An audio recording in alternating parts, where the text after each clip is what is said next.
Leaving the British shores for Australia's west coast.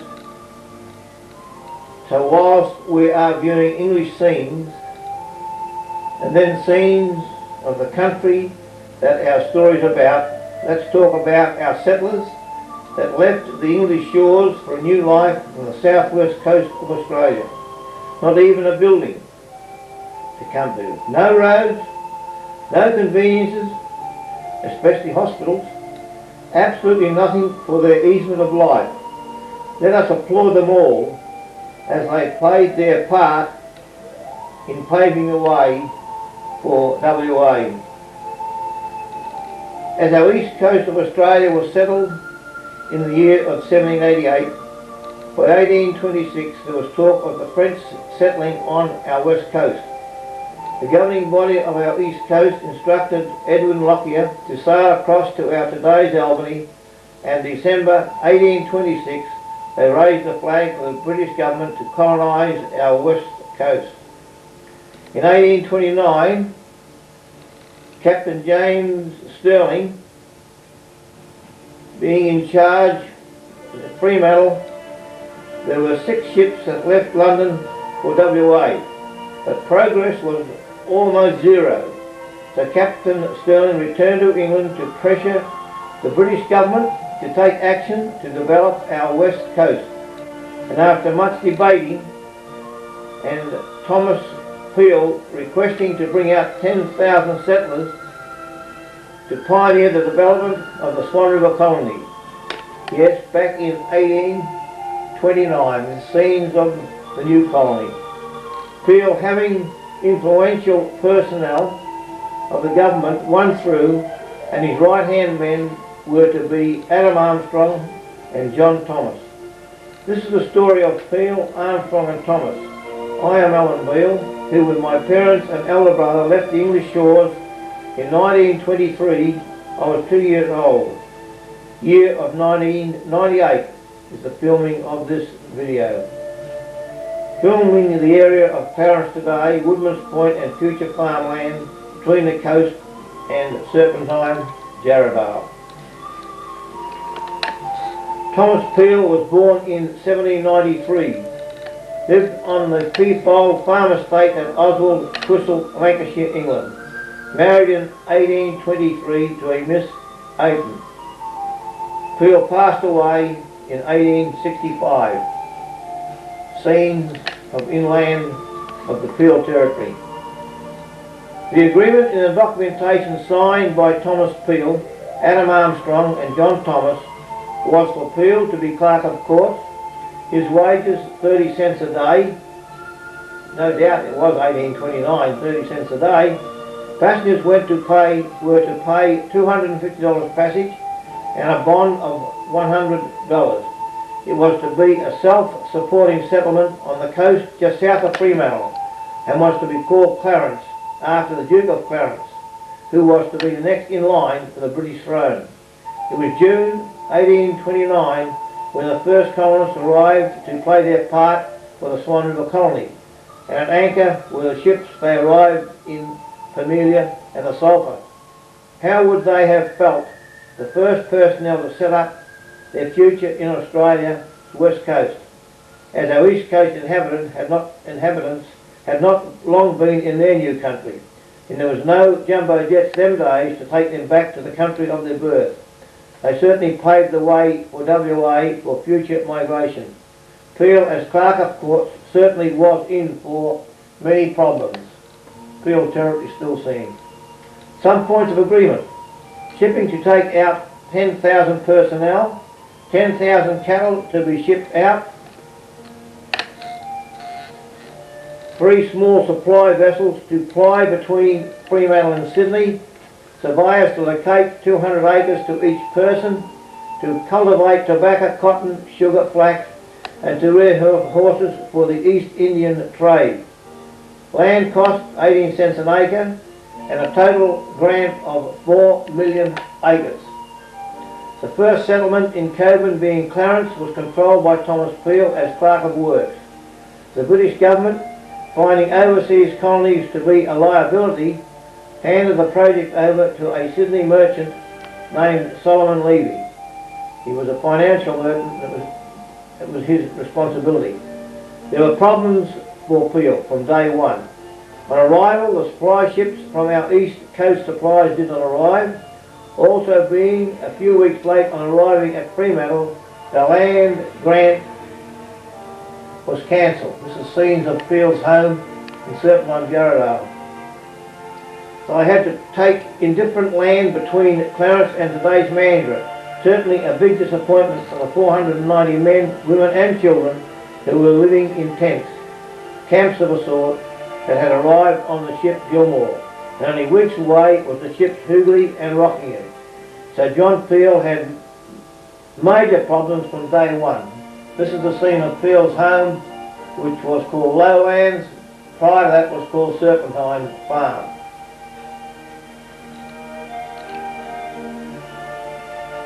After 5 months at sea, they were on their back foot before they had time to assess their new colony or country of choice.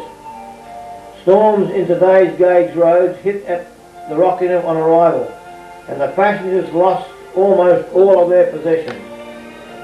There certainly was no supermarkets them days. The only supplies to what they had was what they brought themselves. That's the layout of the home in Lowlands in Serpentine. They certainly were our pioneers, and despite their adversity, they were to pave the way for WA, as they were those to thank for WA being such a wonderful place to live in today. We certainly thank them. Thomas Peel, as clerk of works, must have had problems not only in the food supplies but on the health side of life. Also, there must have been big problems, as only a short time on the Australian shores there was around 60 burials, and where those graves today, no one seems to know. It's very, very sad. Slowly the migrants that came out to Clarence slowly left in the homes of May, in Rockingham, Mandurah, Pinjarra. So what of Peel, Armstrong and Thomas? Scenes, internal scenes of the home that was built, which is called today's Lowlands. Serpentine, Jarrahdale area.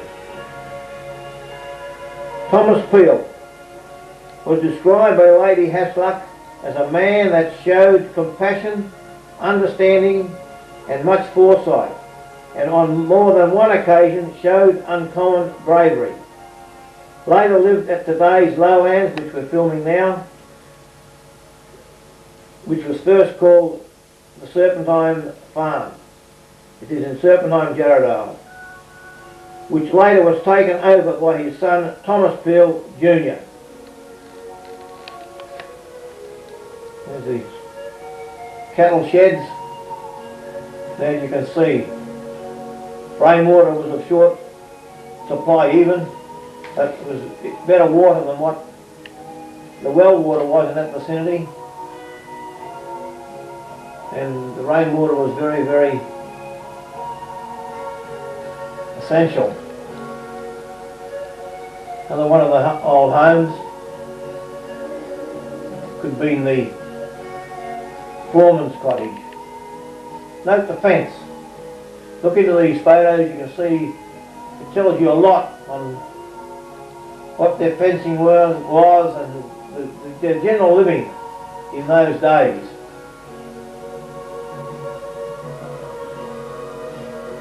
Note the area there where they would lift the products, such as hay or whatever it may have been that they were storing, into the upper floor. Once again, note the fence.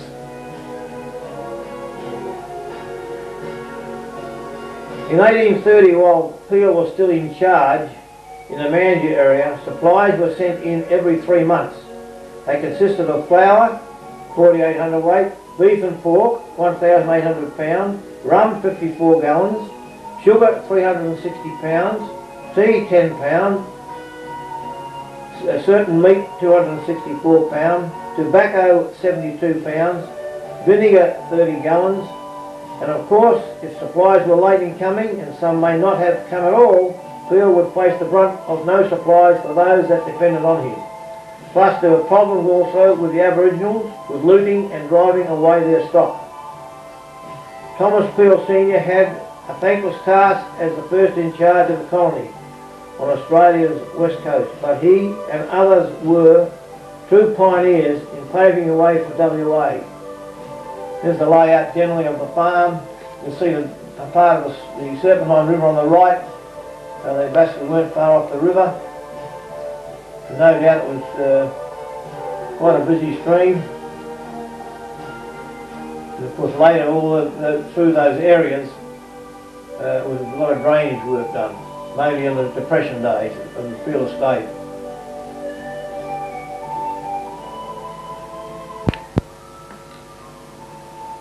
Thomas Peel Jr. also played his part in our state's pioneering days, as he took over lowlands, and at 19 years of age he was joined by his grandmother and Mrs. Aiton, Mrs. Peel's mother, who no doubt, being his housekeeper, was a great guidance as Peel's wife and two daughters returned to England. The farm was them days called Serpentine Farm, and later called Lowlands. This gives you a guidance. There's lowlands in the green, gives you an idea where it is from the coast of Rockingham, etc. Fremantle, June 1829. Peel settlers would arrive in December, so certainly coming to the great unknown. English shores. Whitby Upper Harbour, where many left for the Swan River colony, leaving this to arrive in Fremantle. What adventure.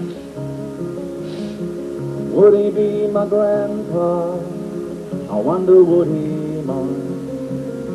Roosehead's Fremantle. Amelia, HMS Challenger with 28 guns, HMS Sulphur which has 8 guns, lying at anchor, and on shore is Captain Sterling and his staff.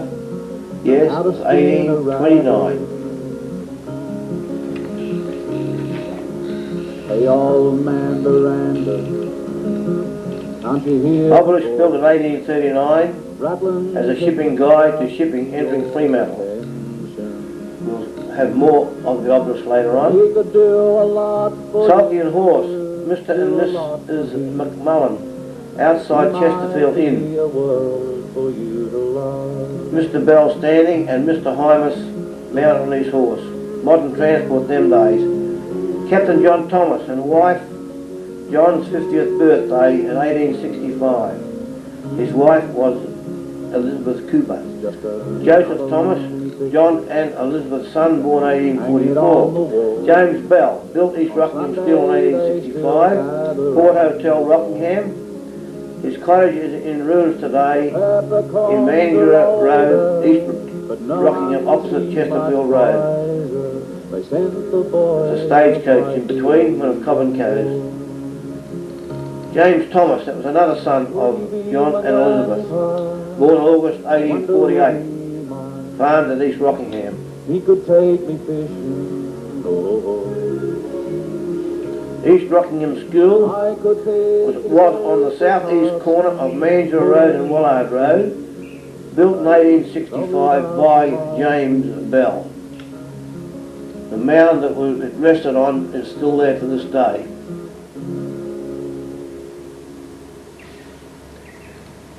Harriet Poston, my word, the Postons played a big part. First white female born in WA in 1835. Picture taken when Harriet was 77 years old. Timber. My word, it played a big part over the years and still is doing so. This is a large whim which is being pulled by horses. The bullocks you can see here, they were the first in use, then the horses took over. Still making revenue for the state. And of course there's the controversy at the present moment on the logging. There's the horses there towing logs. Look at the size of the trees. You couldn't paint the view, amazing what a cross cart could do. The old mill, was Cooper's Mill originally, and that was demolished, and the materials they made a new mill was called Captain Fawcett's Mill. Certainly played a big part in its day. Hope Valley School. It was the first school in Hope Valley, built in 1894 by George Poston, and was demolished in the 1950s because the school site at Hope Valley Road can be picked up today by the electric power. And the land was donated by John Mortimer. English warehouse on the river Medina, Isle of Wight. No doubt supplies to Australian from these warehouses. And the name Medina, does it not ring a bell? Parkhurst Children Home, Osborne House this was called. From this home came many children to help with WA's labour force, as our state's early days lacked a labour force. Hence these children, and later came the convict era. Horse transport. Note the little child on the saddle. And the weatherboard group house, the era was early 1920s. Horse is looking pretty good, Nick. Naval Base Hotel was situated at the ocean end of the Hope Valley Road, today's Alcoa. First proprietor was a Mrs. Selina Huxtable, Lee Hines. At one stage, the mail from Naval Base could be addressed Hope Valley Road Huxtable, hence Huxtable. Why? Jockey of the day, but why the suit? Picture was taken of Trevor Sloan after winning a race at the East Rockingham racecourse. Well, he wouldn't ride with his hat on. Windy Rockingham. Hospital Wellard, later moved to Esperance. Quite a nice sized hospital, wasn't it? For those days anyhow. And that was the road in to the hospital, believe it or not. Notice the size of the trees and the bush generally. We're going back a long, long time. Farm machinery. I guess the horse appreciated the change, the start of the tractor era. Maps A here is the first grant that was given to Peel and his crew before leaving London. But being as they arrived a few weeks late, this grant was taken off, A was taken off them, and B was given to them. And as you can see, it went from Fremantle right through to Mandurah, Pinjarra area. Area B is more or less the Peel concept. Here, note this here is between Mandurah, Pinjarra area and Fremantle, Perth. You can see a track along the coast and a track inland. Well, that was their transport tracks in the early days. And of course, it was horse and stagecoach days. This was the horse and stagecoach that ran between Perth, Fremantle and Bunbury.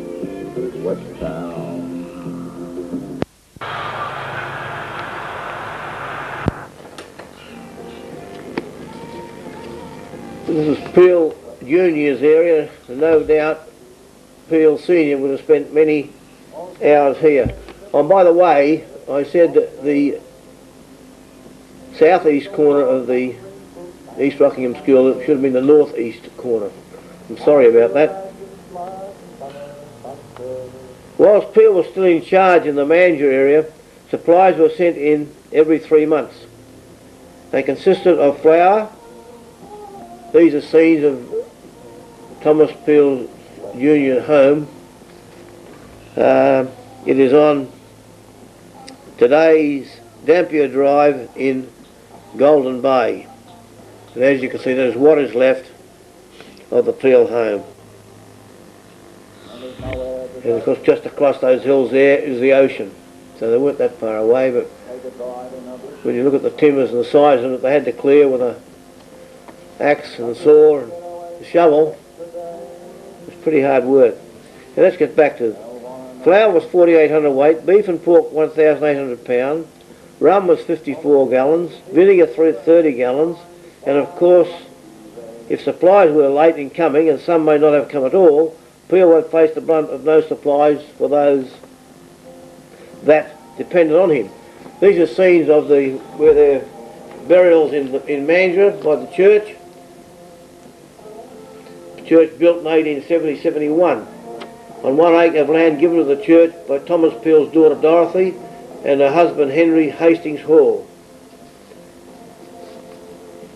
Many scenes around Mandurah to tell the story of Peel. There's the grave here.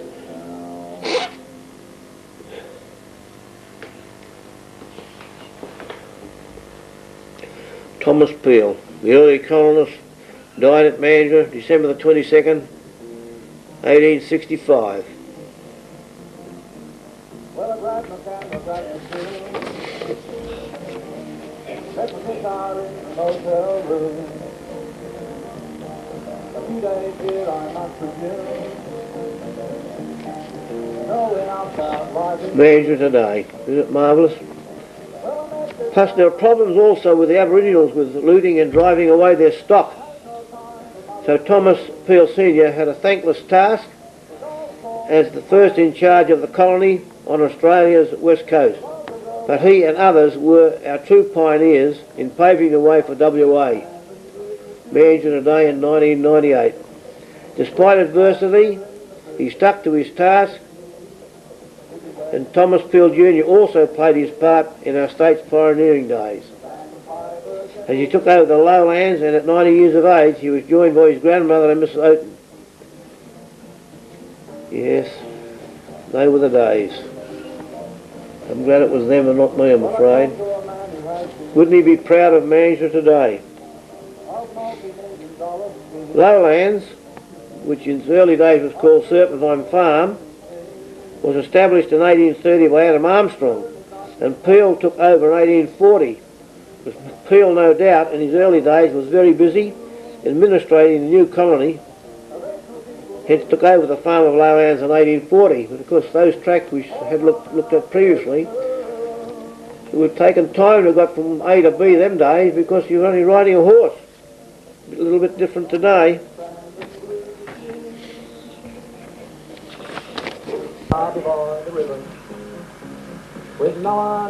Give some thought to our early pioneers.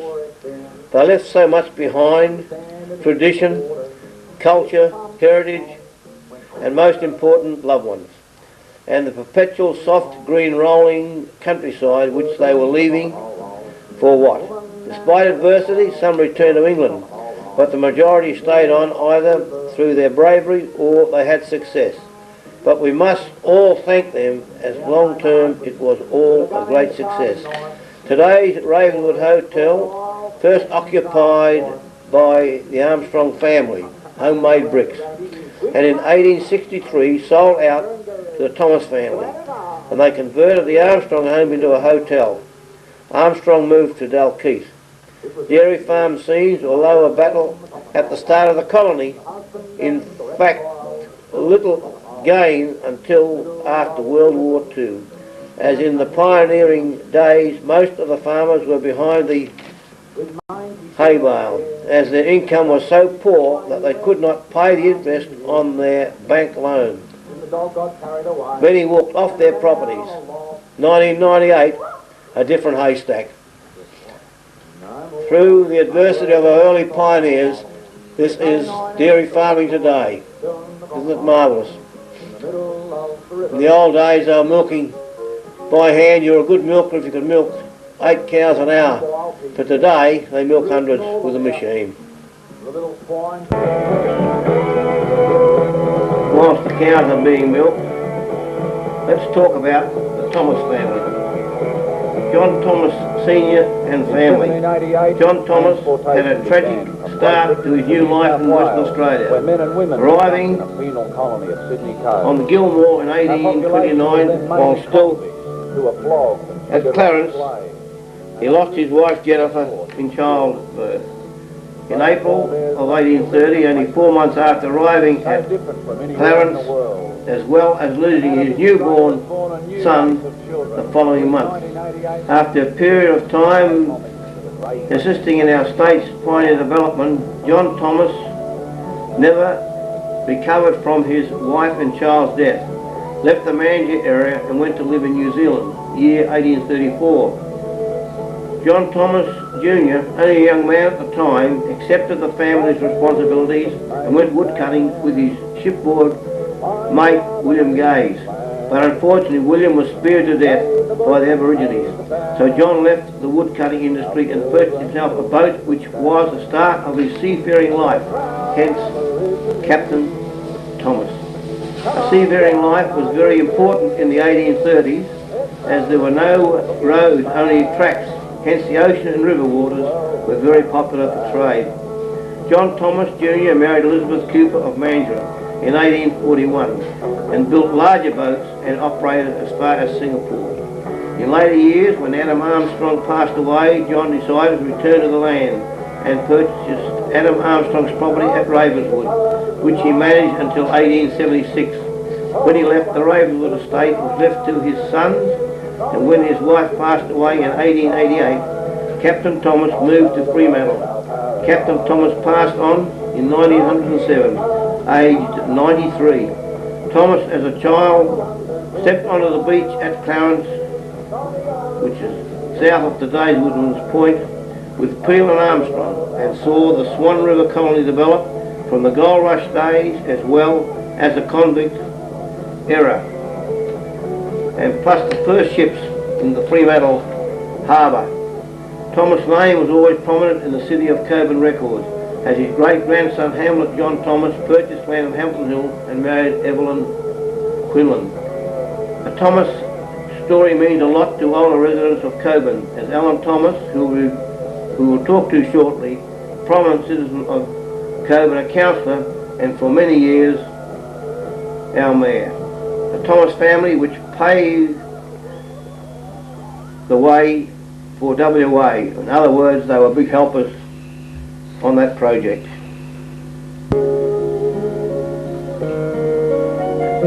We must thank the Thomas family for the part they played in their new colony. Although met with disaster in the first few months of settling in Clarence, John Thomas Sr. had big emotional problems, but his family certainly helped to pave the way for us all in WA. You remember, my darling,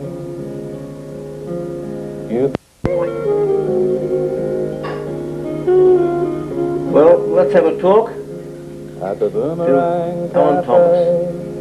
where I first met you, with lipstick on your lips and vinegar on your chin, at the Boomerang. Yeah, our ex-mayor Alan Thomas. No doubt you've seen Alan in 2 previous interviews, but Alan's ancestors came out from the Gilmore, virtually as the founding of Fremantle days. So Al, could you fill us in a little bit on what took place them days? Well, the start off of the Gilmore was that Peel was to take up a land grant out here, more or less on the Scanning River, and he had dealt with the people in England and gathered these people together, and on the assumption that when he got to Australia, Western Australia, that he would be given a grant of land on the Canning River. And my great-great-grandfather was one of the people that was one of his clerks that helped him organise the expedition out here. Unfortunately for Peel and these people, they were a fortnight late in arriving in the colony, and the land grant was given up. And so Peel was most upset about it, and after much dickering with the colonial secretary at the time, he was given another grant of land, which was at Clarence Rocks down here, just south of where we're sitting now. And you must imagine their despair when they eventually landed at Clarence Rocks in the middle of December in 1829, And virtually the place, with the exception of the development along the foreshore today, has little changed since the day they landed there. And you can imagine English people coming out here in our midsummer in 40-degree heat, they just didn't know what had hit them. And you can imagine their despair when they landed on the beach, and all they had there was a cliff of limestone rocks and little else. And unfortunately, the Peel, being the leading man, he went a little bit off his head over the whole business, and being a country squire, the people that he had with him at that time looked to him to give them some direction in what they were to do. But he was of little or no help to them whatsoever. So you can imagine those people coming and landing all their goodies on the shore, which some of them had grand pianos and all the luxuries of the old country, which virtually they finished up chopping up for firewood and also building some rough shelters out of them to keep them away from the heat. And the whole expedition just fell apart. And the people in it, they either died there or they drifted apart. And the old great-great-grandfather, he eventually took off for New Zealand, I believe. Never heard of him again. But his son, John Thomas, he decided to stay here. Well, John was about 15. He teamed up with a fellow named William Gaze, and they went around the countryside looking for work. It was down at Jarradale, I believe. They got down there around that way somewhere, felling timber for different uses in the town of Fremantle, and eventually they got up into a block up on the Canning there, somewhere around about where Kelmscott is today. But the whole foundation of what was to be Clarence, which would have been, had it been a go, it would have been more or less taken precedence over the city of Fremantle. But it just died and nothing ever come of it. Yeah. Well, that's good, Al. Thanks very much for that bit of history. Al is also a freeman of...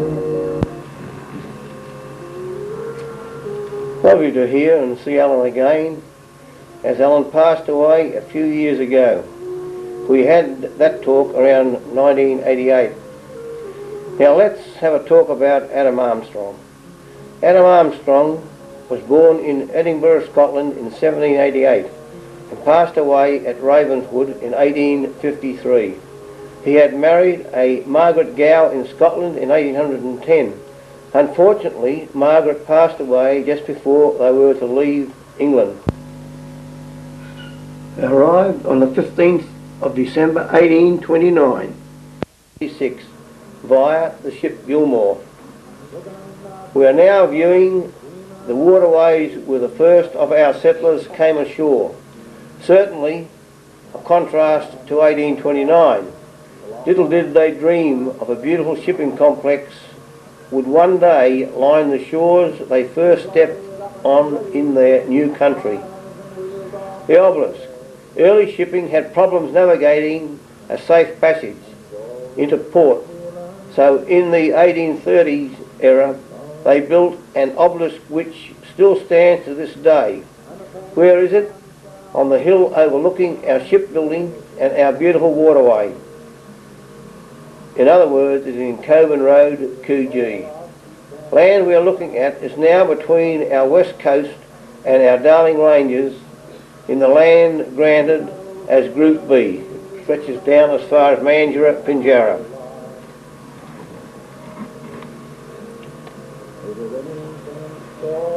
Missing out on their Swan River grant, Adam then took up a grant in the Mandurah region. After a short time in Mandurah, they left to take up 320 acres of land north of the Swan River.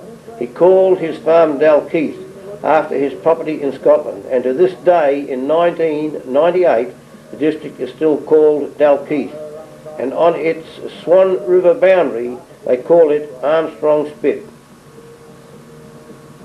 After several years at Dalkeith, Adam Armstrong sold out and returned to Ravenswood, just out of today's city of Mandurah.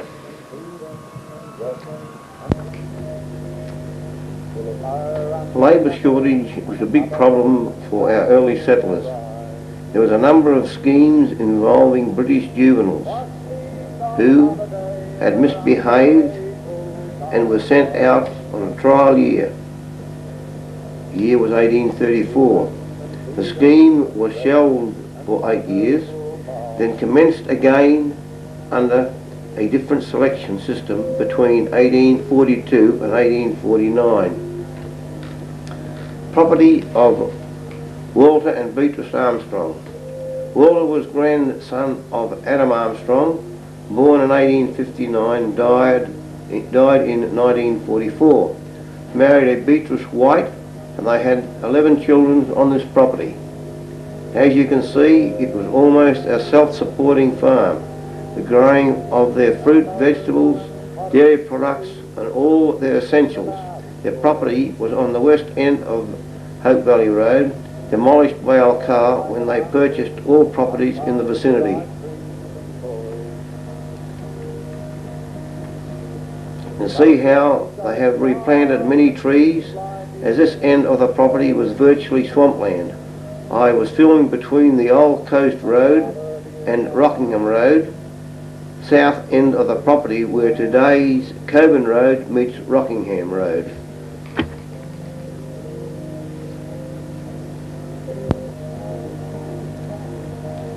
On Adam Armstrong's return south after his Dalkeith experience, Thomas Peel placed him in charge of Mandurah's development, of which he had great success, and in no time dwellings were springing up everywhere. Being still in Mandurah in 1851, he was joined by his sister. Sadly, she passed away in 1865. When Adam Sr. passed on to his son Adam, he took over Ravenswood and further developed the property until it was purchased by John Thomas Jr., known then as Captain Thomas, after his seafaring life out of Fremantle, and Captain Thomas later purchased the Freemasons Hotel in Fremantle. Walter Armstrong's great-grandson of Adam Sr. purchased land in the Hope Valley, or known today as Naval Base, which was the property that we've just been looking at,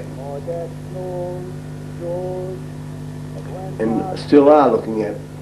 There's the old Rockingham Road, you can see traffic going through, and this is another section here which is up around where the caravan park is today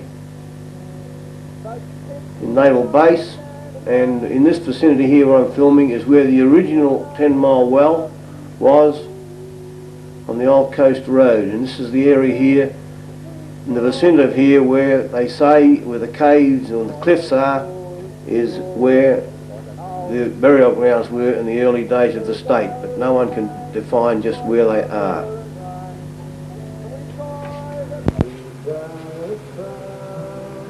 This region of the coastline was always popular. It was the first 10-mile well, hence a stopping place for our early settlers, as a track ran from Fremantle, Rockingham to Mandurah, and later there was a shop and cottages built on the hill overlooking the ocean, and when the caravan park was permissible, all the homes on the hill were demolished, but the caravan park still remains. Rockingham Road, 10-mile well, came into being when the Rockingham Road was built, and besides personnel requiring water to boil their billies, they also needed to give their tea model or such a drink also. Position of the well was just out from the tall palm tree that you were just seeing. The new road double highway was built virtually over the well and tea room areas. Their homes stood further back. As you can see, the double highway gets plenty of use today.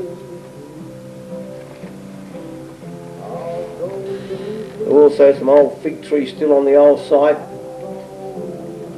but of course the well's gone and the old tea rooms is gone.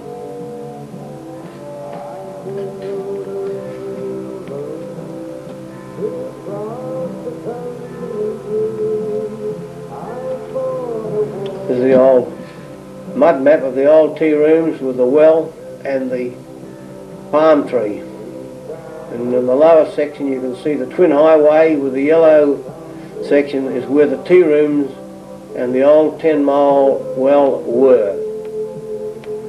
And there's a short street opposite going up the hill going east.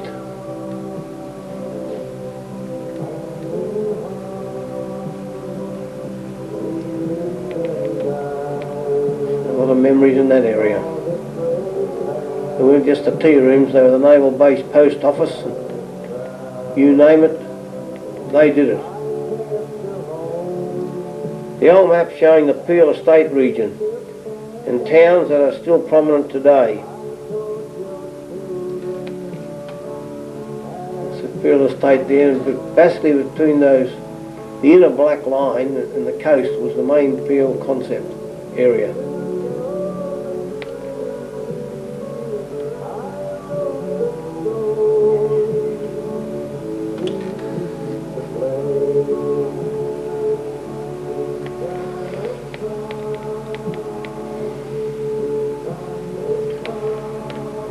Certainly bush transport, the rivers played a big part in the early days.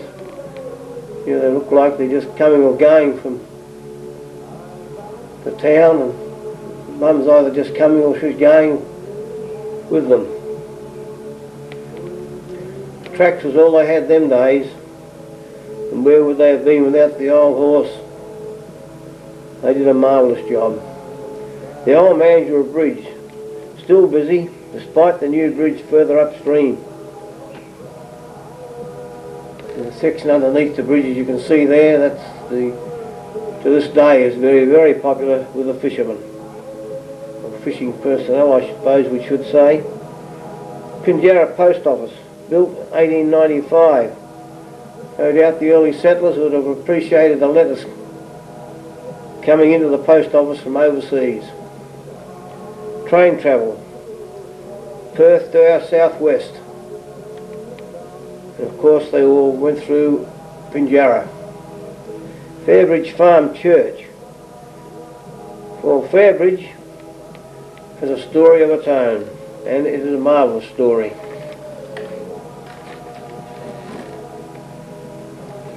Homestead of Edward McClarty and his family. It was called Evandale. Built around 1888. The McCarty families were prominent pioneers of the Mandurah and Pinjarra region. Today's youth are tomorrow's decision makers.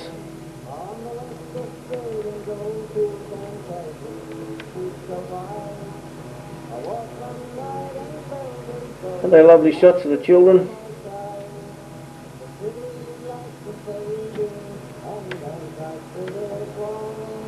Captain James Sterling had wonderful foresight and was WA's first governor. He told the British government that Australia's west coast was a place of consequence, and on Sterling's advice, Thomas Peel requested permission from the British government to settle 10,000 personnel. Hence, it all became motivated. John Thomas Jr. pioneered on despite great adversity.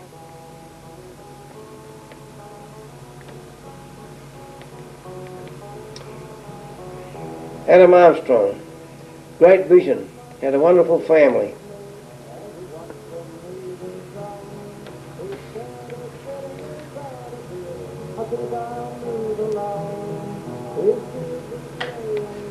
Fremantle's first town plan, done by town planner J.S. Rowe, and the year was 1833. Tracks of our new development. Why tracks? Where were the buses? My word, it was a long time before there was any buses. Today, 1998, metropolitan area. You can see Coogee on the left, where the boats came in. That was the vicinity of Clarence. And Mandurah today, no doubt, vastly different to 1829. The lighter green, or the green on the left, is the area our tape is all about. Thomas Peel Sr., whom Lady Hasluck spoke so well of. Whilst we watched the sunset over the waters our first settlement arrived on, let us reminisce of the three gentlemen our tape is all about.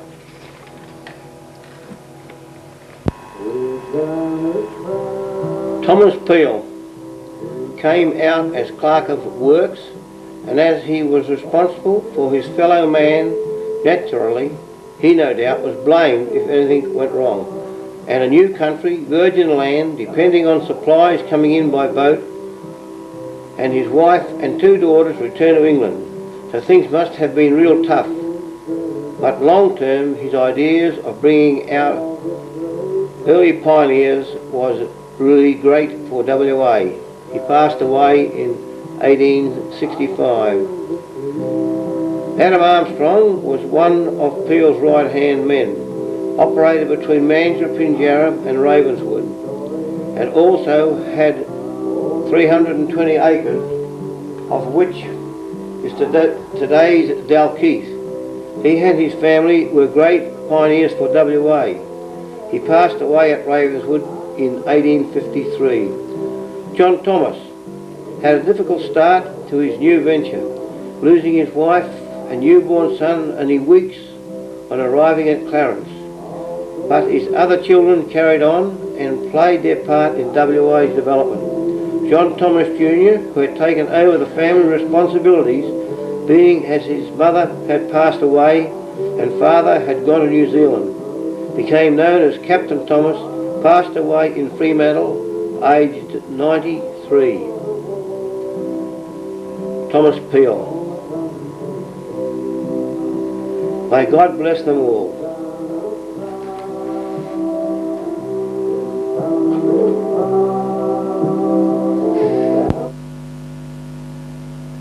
After viewing Peel in the sunset, let's listen to our West Australian stories.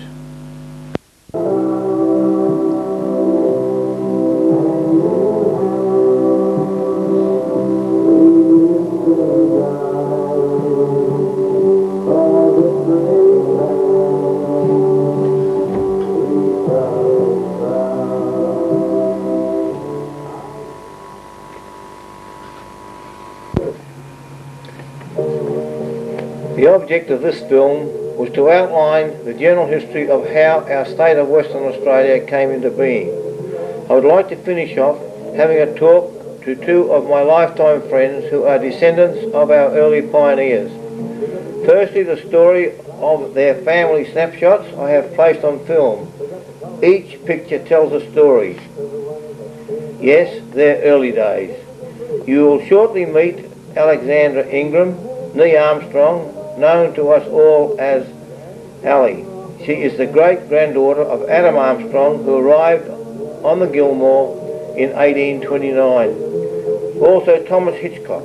Tom's ancestors were also early pioneers of Western Australia, arriving in Fremantle on the ship Simon Taylor, August 1942.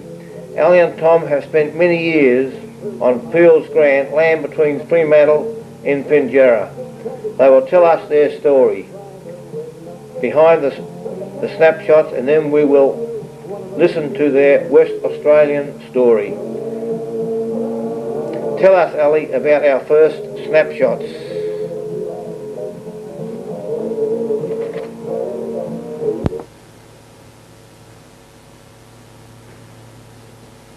Your dad, Al? Oh, well, he used to do all the hard work, the ploughing and everything on the farm. I remember his sledge and his horse. Yeah, the old spread used to take the tuck around to the chooks and ducks. And Who's that, Al? oh, my mother. Yeah. That's Beatrice. Beatrice Armstrong, yeah. And Ray, that's Jack's son, Ray. One of her grandchildren. Yeah. Only had the one, no, they had 3 boys, I think. That's the old home. Yes, that's all gone. The Alcoa mob took all that down, demolished all that in the 50s, I think, didn't they? Yeah, I don't know. They didn't have any growing anything like that when I was, until Jessie and I were growing up a bit. It looks a nice crop of maize, doesn't it? Yeah. I suppose that'd be your dad. Yeah, I can't remember who they put on the back of it. On Yeah. on the photo. Yeah, before I was born, anyway. Yeah, that's a rare sight, isn't it? T model Ford. Oh, yeah. But what I want to know is what's the hammer for? Look, you've got to bang them on the tyres with a hammer. Oh, that was put in the paper. I think it's got it on the bottom of the thing. And I believe they're on this trip they're going to Albany according to the photo. Yeah, some Who used to drive that? musicians and whatever they were, dancers on the stage and everything else. Was that a Oh show? no, they were Show musicians. people they were. And there's a jockey. Yeah, that's me going to school. One of your friends?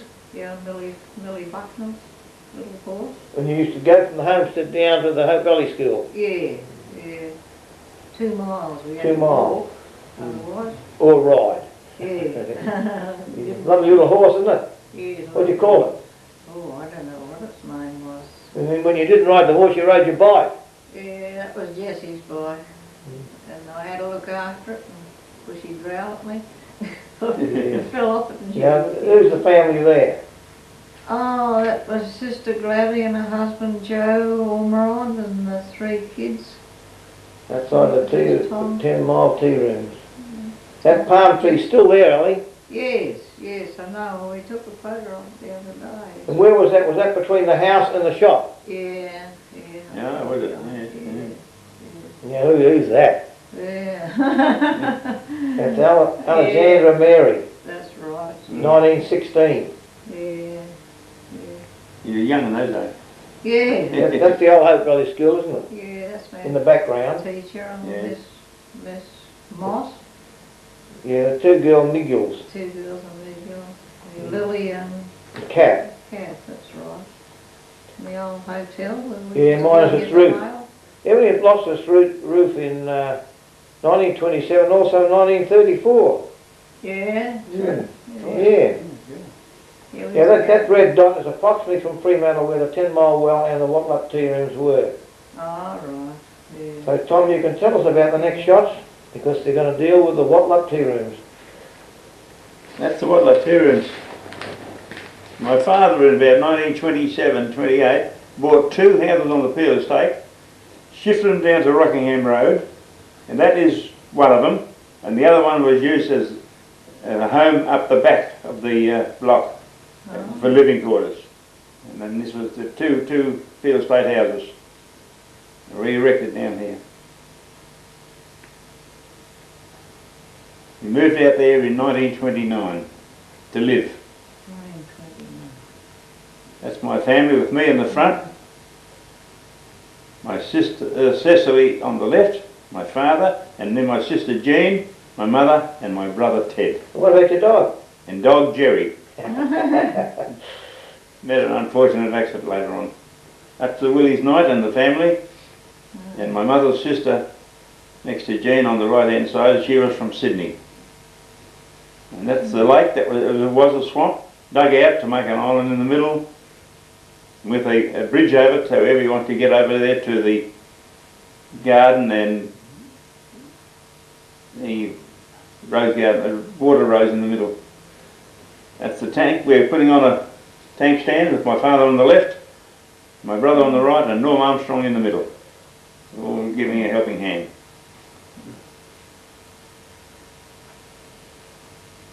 And that's me on Ginger the horse.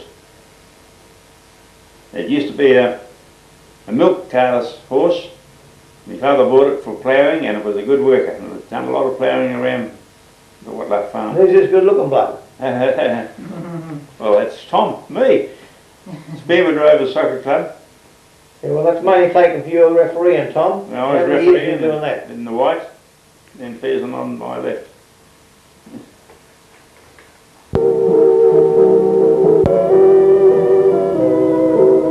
Thanks, Tom. I apologise for the start of Ali's story. Technical problems wiped out the start. But here's Ali and Tom. Yeah, I had schooling at the old Hope Valley School until I was 13.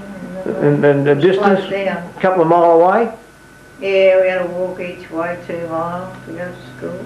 Yeah, but you probably had a bit of fun walking Yeah. with the other, well, there wouldn't have been many other kids, would there? How many kids have been to school? There was Teals, there was a boy at Teals, and there were Pommy kids, you know.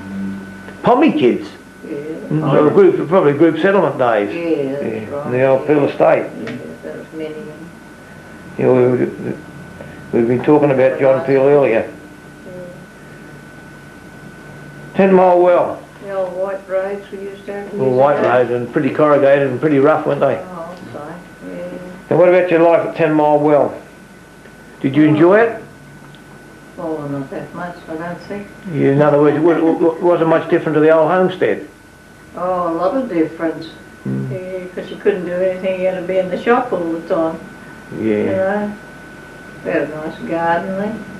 yeah. Mother had a nice garden.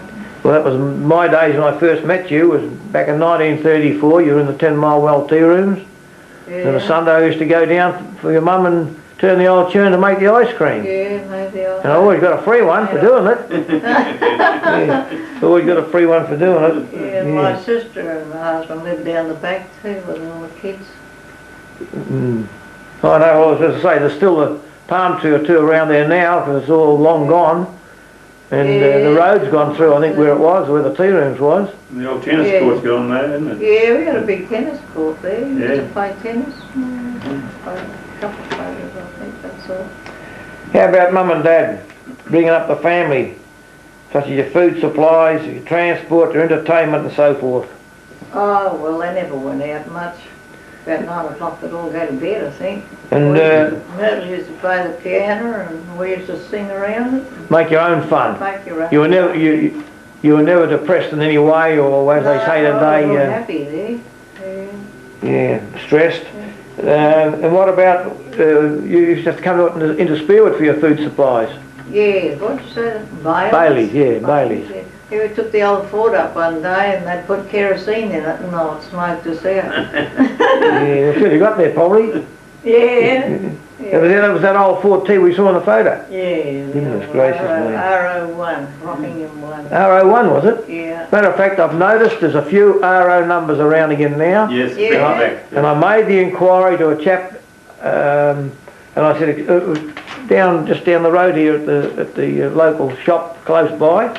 And I said to him, an RO number, I said, yeah, that was the old Rockingham number. I said, but are you from Roban? He said, no, he says, I'm Rockingham. Yeah. So I thought, well, there must be, because of the latest plates, so they must be bringing them back. Yeah. Which is great. Right, Good to see.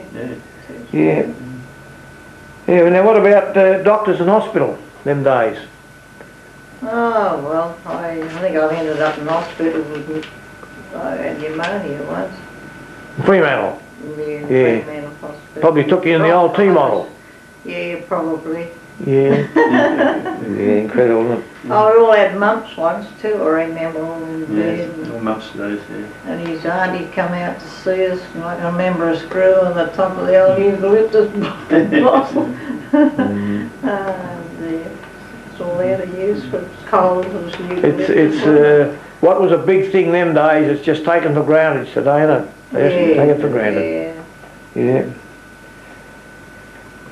The original 10 Mile Well alley was on the coast road, I'm told. Oh, So yeah, so- the old well, yeah. It'd be somewhere around about where the Rocks were. the caps or the rocks, as you call it. It's just that, it used to be a slight hill up to it, didn't it? A rise there. Yeah. It used to And I'm told in the vicinity there's somewhere also there's. Sure, be- yeah. Yeah. I'm told also in the vicinity there's some graves there, but as yet no one can tell me where they are. But No. one day we may find them. They used to live there. Some people, I remember Myrtle telling me that some people lived there. Mm. You know, but, Yeah. Now tell me something. Where did you meet Jim, your husband? oh, at the shop. At the shop. At your 10 Mile Well shop. Now that was a plus, wasn't it then? Hmm? That was a big plus. Yeah. He was, no doubt, was working close by, was he not? Dad. No, Jim. Oh, Your Jim, husband. yes, at Pitt's. Yeah, working Colonel Pitt's. on the hits, yeah, because they originally were. Colonel Fitz, yes. Colonel. Yeah, he was originally in Spearwood, wasn't he? Then they moved out I've But- never. Yeah, originally it was almost on the corner of Mayor Road and Rockingham Road, almost. Oh, The yeah. place is still there, situated about 50 yards back off the road, Yeah. and that's where he had all these chooks. Yeah. And then they moved to where you're talking about now, just Two daughters and a about, son, I think that was around about 10 to 11 mile out of town, wasn't it? 11 mile peak. 11 mile Yeah, peak. that's right, yeah. 11 mile peak. Yeah. Yeah, well, that's pretty interesting, Ali, your little bit of history. Have you got any more to add Oh, that you can think of? well, we used to go to the Coogee dances from there and walk home. That would have been 3 mile. Goodness gracious me. Jim used to make a noise like a rooster. Yeah. Yeah, it's a long time ago. Yeah. Yeah, still, the old hall's still there though, isn't it? Yes. Matter of fact, I learnt to dance in that hall. And the bloke that taught me to dance, I'm saying the bloke that taught me to dance was Wally Gordon, who was them days was the baker. Yeah, that's right, Steve the Gordon. baker. Yeah. Yeah. And I I can, went to school there. I can remember a little story. We were going home one day from Spearwood, no doubt, from the soccer. We were going up the hill past the 10 mile well, approaching the 11 mile peg, sort of thing. And I was with Eric Westall. Eric got a flat tyre. And it was just, it must have been around about, going back, must have been around about 36 because the electric power had just gone through, see? Yeah. And the power had gone through, and consequently when the power went through they cut down a lot of trees. And then just up past your 10 mile well going up that hill on the right, there were some big ones. So when Eric got a puncture, I left my bike on the side of the left hand side of the road, went across to Eric and we put the bike up against one of the trees, see? The butts of the tree that was left, and of course the big branches were hanging down. Well, a team of about 15 horses, wild horses were plentiful them days, as you remember, Ali and Tom. Yeah. And this team of horses come galloping down the street, saw us there, shied, and what does he do? He shies and jumps straight on me bike. And actually it wasn't my bike, it was Dad's bike, and he used to go ride it to work. Oh. And of course he was a great, with his bikes and things, he had wooden frame wheels and God knows what, you know, it was a beautiful bike. And of course I wasn't very popular. Well, at least I expected not to be very popular when I got home, but as luck would have it, when I got home, before I had a chance to tell Dad my story, he said, "Don't worry, son," he said, "I already know what happened." He says, Wally Gordon the baker was coming along the road, he says, in his horse and buggy, whatever it is, the baker's cart. He said, he saw all what happened, he said, so he told me the story. Yeah, So I got let off the hook. I was a bit nervous, I can tell you. Yeah. Anyhow, thanks, Al. Now we'll have a little talk to Tom about his ancestry-wise.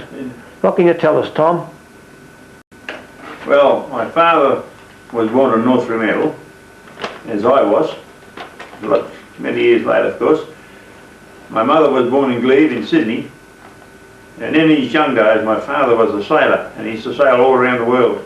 And this is probably how he met my mother in Sydney. But when he changed ships and his father still lived in Fremantle, he came over here and then he brought my mother over here and they got married and lived in Fremantle for the rest of their lives, except for a period where they went to Bunbury. And they had 2 girls, Jean and Cicely, and Ted, and myself. But between Ted and me there was another son who I never met because he died when he was 1 year old, and his grave is still in Bunbury. And there's a headstone still there. And now what about when did your your grandfather be, would it? Your dad's dad? Yes. He came out earlier, or was it your great-grandfather? Came out in 1842. Yeah, my great-grandfather and my grandfather, they both came out in 1842 from Buckinghamshire in England and settled in James Brook in the Lower Swan. Oh yeah, Swan, yeah. Yes, worked for a Vivace there, which is known as, the area is known as Vivace, and then they bought property at the foothills of the Darling Range and farmed there for many years, and they're all buried in the Swan Cemetery on the banks of the Swan River. And in fact, the whole family, my ancestors are all there. You're getting back to the early days, once again, 1829 when the Gilmore came on, it was a family called the Shores. That's the same ship that My grandfather came on. Yeah. It was either that ship or the next one. It might have been the Egyptian, but anyway, regardless when it was. And Shaw was lucky enough to get a Grant, through his goodwill, I believe, there's a bit of a story attached to it, up in the Upper Swan, as you're talking around Jane Brook area. Yeah. And but unfortunately, 2 of their children had come out with them drowned. Good. Very, very sad. And you can just imagine how trauma it would have been them days. Yeah. You know, with Must have been terrible. Yeah. oh my word, it would have been. Yeah. My ancestors come out on the Simon Taylor, Oh, I heard of that one. and but later on, another ship come out here, and it's called the Travancore, and on the Travancore with a lot of Irish girls, and they come out here, hopefully, to meet the immigrants and get married into them. And my grandfather married one of these girls called Honora Keane, and because they raised a big family, of course. Mm. And it was my father's mother, Honora Keane. And a lot of the family now have the name Keane as their middle name. Like my sister, Cicely Keane. After your mum. After the grandmother, yes. It was lovely. It was Yeah. lovely. Yeah. And how do Born they... in Tipperary, she was. I got a bit of Irish in me. Oh, you have. English. that was probably the point we'll come to later. Now listen, what about Watlup days? How did you come to go to Watlup? Watlup. Well, my father was a waterside worker, a lumper, they used to call him in those days, and he more or less could see the depression coming. So he had a talk with my mother and decided to buy land in which was then the South Coogee area. And then they decided to build a house for living quarters, and then they decided to build a shop, and they bought 2 Peel estate houses, shifted them down, and one became the house, our home, and the other became the shop. And on that shop, that's where everyone, he still done a bit of work on the wharf, and the shop was run by my mother, my 2 sisters, and my brother to a certain extent. My sisters used to make pies and parsies and scones, and people, Sunday drivers, used to come out and buy them and have afternoon tea there. And my father and my brother built a lot of shade houses around the area for people to sit in, get out of the sun, to have their afternoon tea, and also dug out the swamp to make an island of it, and that was a big attraction for people coming out that way. And we also used to make our own ice cream. And You did? I used to love it because I used to... You used to turn up the use. I get the free ice cream. Yeah. Yeah. Yeah. Fair enough. Now, where did the Willow Dell come in? Well, that was a whim of my mother's because my father planted some weeping willow trees near the shop, and it was quite an attraction, and therefore it became Watlup Tea Rooms and the Willow Dell Tea Gardens, because these weeping willow trees were in the gardens, and they were quite attractive. Yeah, very nice. What about your days, Tom, of growing up at Watlup? Well, I had to work around the shop. My father had 3 dozen cows at that time. He finished up later on and he had 400 pigs. So I had to work on that part of it, and also I had to do all the washing up after the afternoon teas. And it used to slow me down from going to the beach for a swim at times, but I managed to get away later on. But in my memories of those days, very wonderful. I really enjoyed it, and I'd like to see those days come back again. You would? But it's all in the past now, of course. Well, your life after Watlup, not forgetting, of course, your referee days, but you were quite some time a seafaring gentleman. Yes, in the early years of the war, with my brother and my friends going into the army and going away overseas and all this sort of thing, I wanted to get into it. My father talked me out of it and took me to going on a merchant ship, which I joined in Fremantle in January 1943, and from there I sailed via India and South Africa to the UK, and I left that ship after being on about 11 months in Glasgow, and a friend that I'd made on the ship took me home to his family in Liverpool, which is a big seafaring port, and that was my home for the next 14 years or so. It was my home port. I used to sail out from there. Whenever I come back, I returned to this family in Liverpool, and they were like a family to me. And of course, they used to remind me to write home to my mother as well. And the present day, they're still your family, aren't they? They're still their family, because in 1985 I started going back over there to visit them, because a lot of them were grown up now. A lot of them were kids when I was there. And I've been back about 4 or 5 times or more. And a lot of them have been out here to see us. Whenever I go to England, they take us all around. They take us to Scotland, England, Wales, Ireland. I've been everywhere around there, and it's been great. And we try to return the compliment when they come out here, and we've done pretty well. And one of them has only just gone back home last week. So it's good to have 2 families. And what about your Shell days? You were many years with Shell Oil Company, weren't you? Yes, I worked for 28 years I worked for the Shell Oil Company. And I got that job through Stan Beale.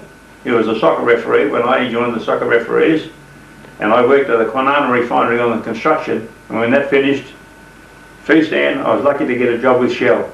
And that was a happy 28 years of my life through there. It enabled me to I travelled around the state, all over the place, and give me enough money to get married and build a house and raise a family. They were good years for me at Shell.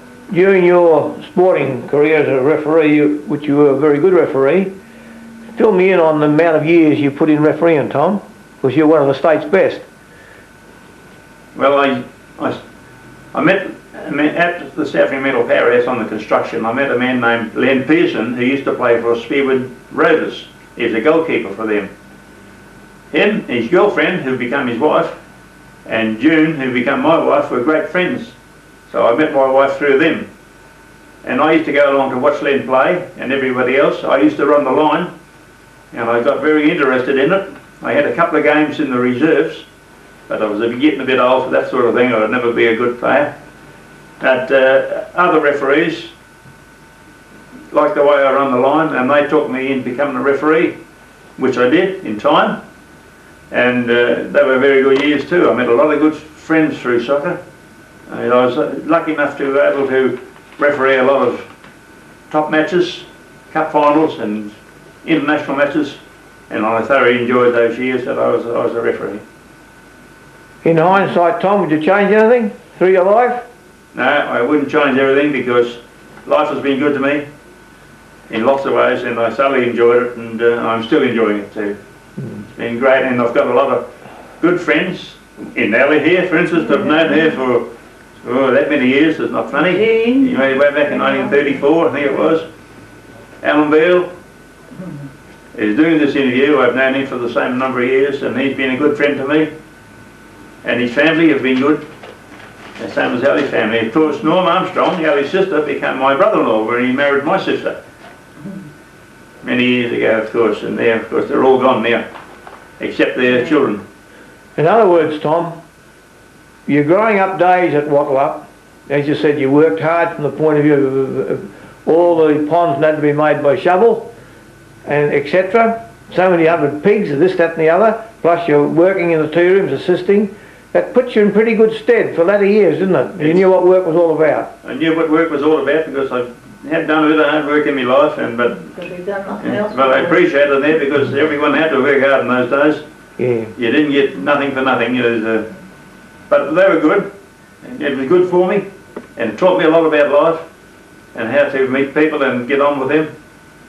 And you know, I feel very lucky. I think to a degree is why the young ones, what they're missing today is, in other words, we grew up with a certain amount of discipline, which I think we would be a better today if we had a little bit more discipline in life with the younger generation. What you think about that? What do you think about that? I certainly believe discipline is the big answer, because I can remember in my young days I was pretty cheeky at times. My father used to take me out the backyard with a strap, and I had to learn a little bit about things from that too, you know, and it done me the world of good. Yeah. As I said, I learned how to treat people the same as they treated me. Yeah, good, Tom. Thank you very much. Now, have you got anything else further you'd like to add, or you've pretty well covered most things, I think, in life, haven't we? Yes, I've had a good life. I've got a good wife, and I've got a good family of my own now, and they're going on pretty well, and I'm happy with that. Good. And if they have a good life as well I've had, they'll be very lucky. Yeah, well, they've got to earn a little bit the same as you did, Tom. But anyhow, Tom, thank you very much for our talk today. It's been beautiful about your, in other words, your West Australian story. Now, Ali. Thank you, Alan. Yep. Yep. Yep. Now listen, have you got anything further to add? I didn't tell you about when we had a band for 12 years. No, you didn't tell us anything about the orchestra, or your band as you call it. Yeah, right. Well, tell us a little bit about it. Yeah, we went all over the place, and hotels, and all the clubs, and up in the bush we used to play. There was 2 guitarists. It was Jim played the mouth organ, I played the electric organ. Electric organ. Organ, yeah. Yeah. They reckon I was the oldest bop player. And then well, once again, of course, all this, your growing up, your entertainment years in years gone by was, as you said, playing the piano, sing songs and things like that. Yeah. So you were pretty well equipped, weren't you? Yes, I love the music. Through your youth, you were well equipped. And what about your sisters? Did they play the piano and that too? No, only Myrtle.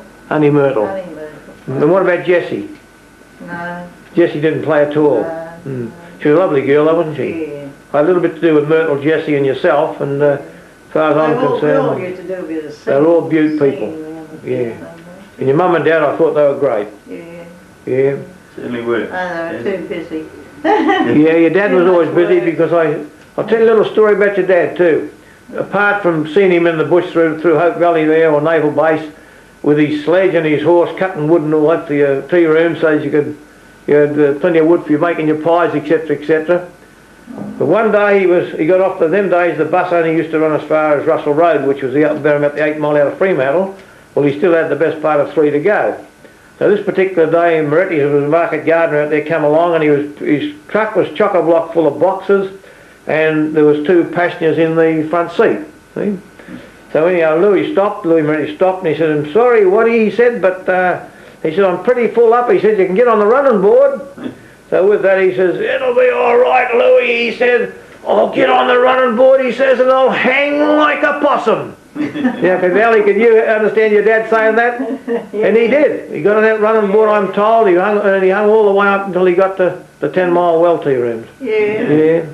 But no, they were great people. Great. Well, as I said, he was a great grandkid of the gentleman that first came out to start up a way off, or one of them. Yes. Percy had the buses, but they used to go to Willard. Well, once again, there was no buses or anything out there, was there, until your brother started something, bit of a bus service and that, and boy, oh boy, the back roads were, they were shocking, big, all white roads and big potholes and, They broke the big end or something. I remember it was bonfire night and we got stuck out at Willard somewhere. It was fog.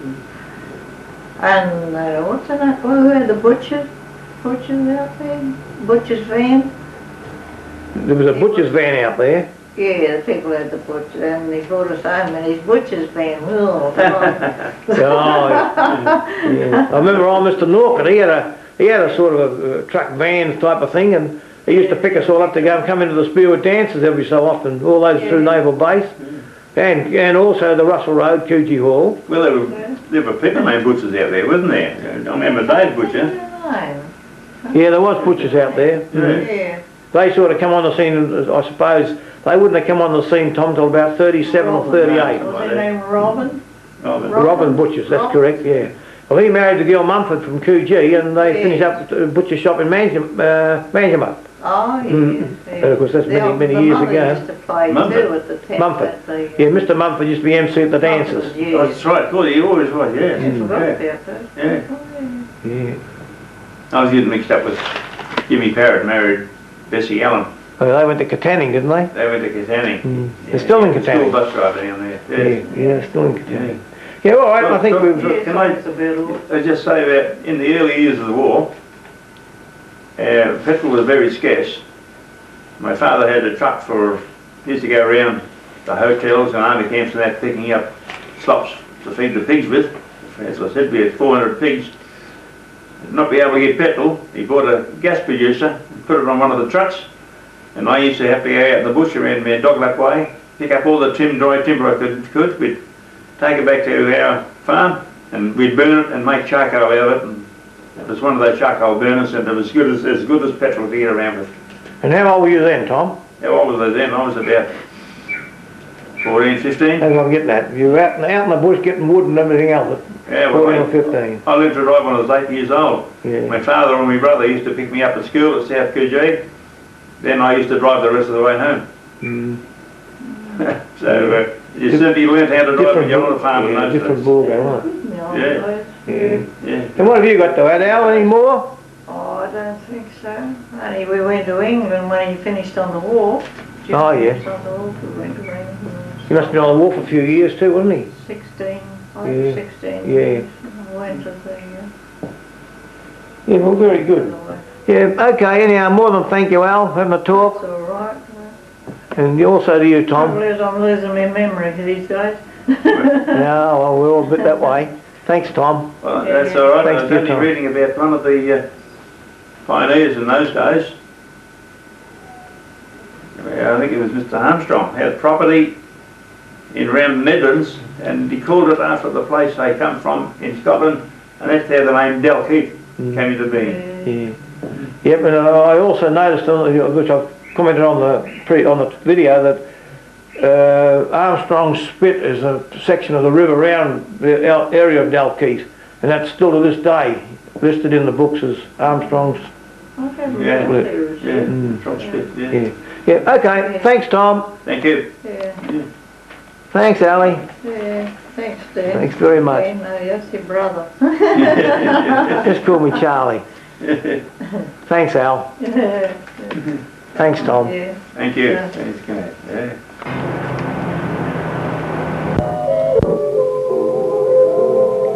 Ali's story at the start. I asked where her mum and dad met. Dad being a visitor to the old Narrogin Inn in Armidale, and the reason of his visits, no doubt, was because his heartthrob worked there, yes, a Beatrice White. They had a wonderful family, having 11 children speaks for itself. Also, I'd like to thank those that have contributed to the making of this video. Thank you for viewing. God bless.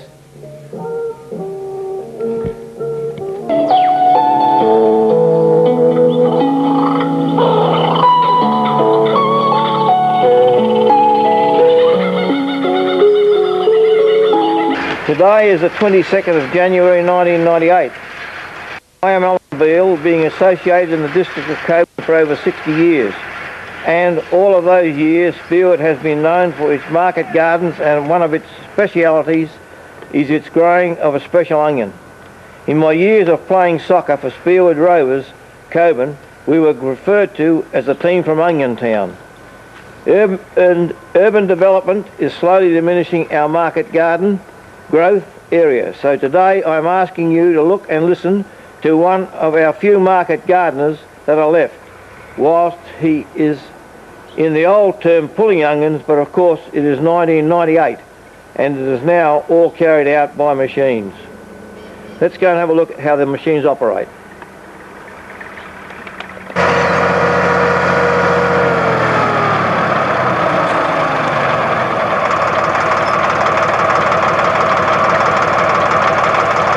Today's modern method of what I classify as pulling onions, motorised. As you can see, come through the machine into the crate, pretty big crate too. And the other tractor comes in when the crate's full, lifts the crate, takes it away,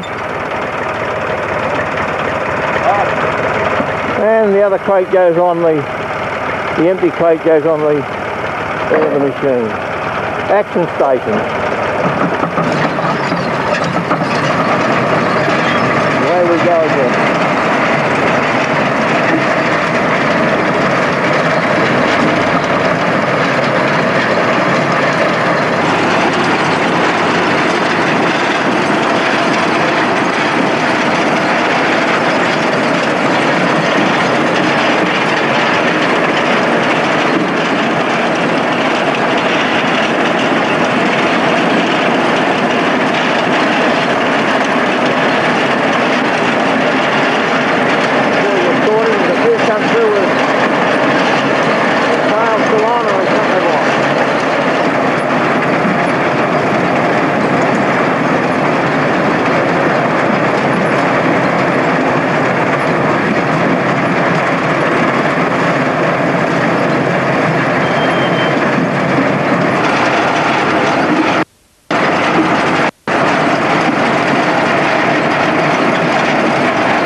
method. A little bit less important than it was in my day. Yeah, I guarantee it is.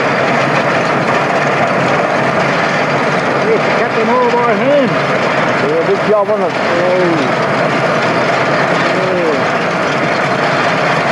Lucky you cut half a ton a day. They weren't the old spear onions popular throughout the world, weren't they? Yeah, that.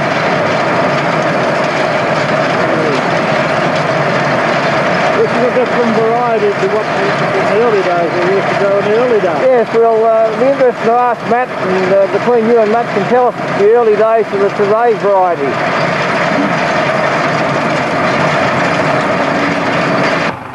They're quite a big onion, Tom, aren't they? They certainly are.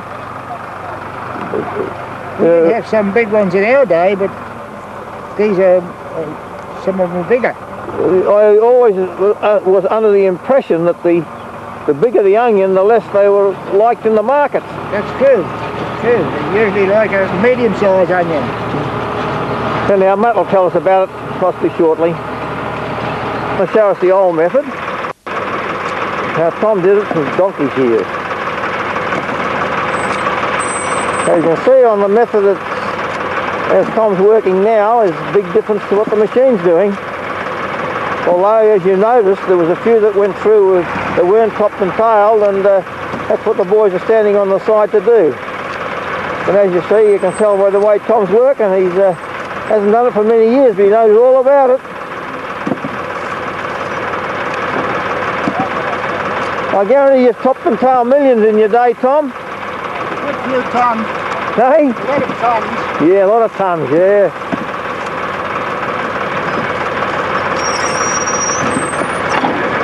They certainly are a bigger onion, aren't they?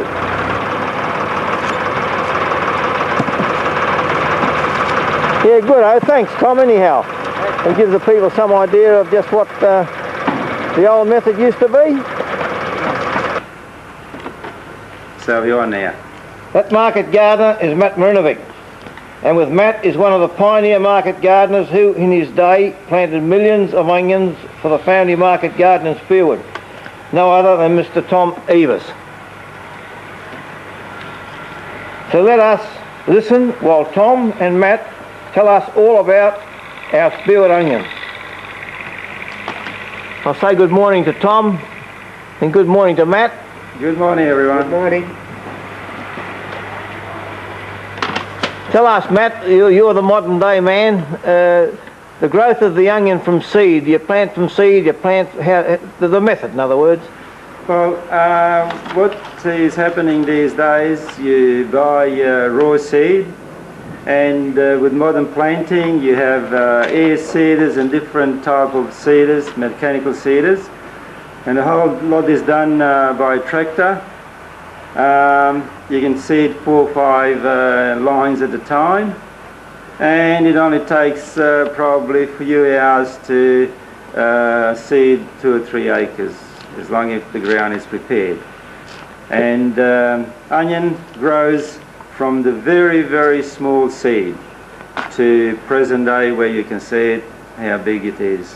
It usually takes around about 5.5 to 6 months from the time you plant the seed by the time you harvest the onion. And then what do you do about the thinning out, Tom, Matt? Well, these modern machines and modern planting machines, you can adjust them so you can space them out already as you put them in. I like my method where I get between 36 and 45 seeds in 1 yard, 3 feet long. If machines drop that many seed, I'm quite happy. Well, Tom, tell us your day, mate. Well, our day was entirely different to what it is today. We used to cut the onions, plant the onions by hand, and then when they were ready for harvesting, we cut them all by hand too. And it was a very slow process of, in our days, if you cut a ton of onions a day, you were doing good. And with these modern machines, they can harvest up to 40 and 50 tons a day. It's incredible, isn't it, when you stop and think about it? Yeah. And Matt, what month these days do you plant? And as you said just now, 6 months to crop. Well, these ones that I'm harvesting at the moment, they were planted on 22nd of July. I also had one crop which was planted a day earlier, but that was different type of onion, and that one came a month earlier. That was Yates seed called Gladiator. And these days you can buy different seeds. You can plant them just about some time of the year, but they will come a month earlier or a month later. In other words, all your seed today is purchased from the nursery or wherever you may purchase from. Yeah, some people grow their own seed, but I buy well-known seed. I usually buy Yates seed. And what about your day, Tom? You used to grow all your own seed, I think, them days, didn't you not? We did. Yeah. We grew all our own seed, and then we had to rub it. I remember when we harvest the seed, we had to rub it all by hand or over a screen, and then afterwards blow all the dust off, and then you get your seed. You get a clean seed. And what do you wait for a windy day to blow it off? More or less, yeah. You winnow, what they call winnowing. Yes, it's certainly a big difference, and of course there was a big difference in the planting, wasn't it, in your day, Tom? Oh, Eh? different altogether. It was a back-breaking job in my day. Yeah. And now once you got back to you, Matt. Once you've got your crop, marketing. What's your method of marketing today? I noticed what filming I have just done. It all goes into these big crates. I mean, Yes. now what happens now once you leave your market garden? Well, Alan, I'm a one-man band. Today I got my son and a couple other people helping me, otherwise I'm on my own. So what I do, I just harvest them one day, and next day I just cart them to a merchant. I deal with Aldrich holdings, and whatever I cut, whatever I produce, they just take it in bulk and they send it further on. If they have export, they send it for export. If they haven't got export, they use it for local market. Not necessarily export overseas, but they send a lot of onions to eastern states as they require it. Okay, Tom, your day, mate. The marketing of the onion. Oh, yeah. Was it in crates, in bags, or? Well, in bags and in crates. Mostly bags. Mostly bags in early days. Now, compare your, I think you stated just a while ago in relation to the tonnage that you cut by hand compared to what Matt's tractors are doing or machines are doing. There's certainly a big difference. And marketing your day was, I suppose, it would have been mainly Fremantle markets. And Matt's talking about providors and so forth, more or less. Not only Fremantle markets, we had Perth markets. That was West Perth markets. It meant getting up about 4:30, getting up there about 5 so you can get unloaded before the rush, and the sales used to start at 7 o'clock on the dot. 7 o'clock sales, so you had to get all your trucks out or your vehicles out of the place before the auctioneers start selling. Yes. Okay, now marketing today, Matt, the general marketing, I can recall in the early days it was mainly a horse and cart job, and it was quite a trauma to get into Fremantle, to the markets, and no doubt that's why the Fremantle markets were mainly used them days instead of Perth. And of course as time came on, motorisation came into it, as it's come into your cropping now, and then the Perth markets were mainly used, but I think the Fremantle and Perth markets are now defunct, and I think it's in Canning Vale somewhere now, is it not? Yes, Canning Vale, and these days you don't talk about horse and cart, you're talking about Volvos and big Kenworths and big internationals where people used to take 10 or 15 boxes to the market in early days. Now they're taking 10 or 15 tonne at a time. So it's completely different production and also different way of marketing and selling. Different ball game, isn't it? Different ball game altogether. Yeah. Planting of the Spearwood onion in the young days, Tom, was quite an art. And I'm told, well, I know this from experience, that some of the Spearwood boys were planting in the vicinity of 4,000 onions an hour. Now, knowing your record, you were pretty good, pretty fast on, if the finger stood up to it, of course. You were pretty good. Now, give us a little bit of history on of the planting in the old days. You were right about 4,000 an hour, but then I always wanted to do better than that. And my record was 40,000 plants in one day. Now that's not an 8-hour day, that's probably a 9-hour day. You long hours in those days. And you would plant what, 40? 40,000. Yeah, well, that's pretty good, isn't it? My record. I didn't do any better than 40, but I did do 40. But tell me something. How does your finger stand up to it? Oh, well, the ground is reasonably loose. It's ploughed, and it's all you do is make lines by hand, and then you bend over. You had a bag in front of you with onions in it. You get a handful of onions, and you plant. Yeah, that's for sure. As you say, the preparation of your land was a big thing. I can recall in Mr. George Goodchild's day, he used to, his manure used to come from the rabbit works. You know, all the rabbit bones and all that. And sometimes you'd get caught with a nice old rabbit bone in your finger. And you may recall that also. Well, I didn't hear of that one, no. Yeah. Now, a trip to market pre-war days, as I said, was mainly horse and cart, and it's quite a time-consuming operation. Hence, the Fremantle market was a long trip. With motorisation, things changed.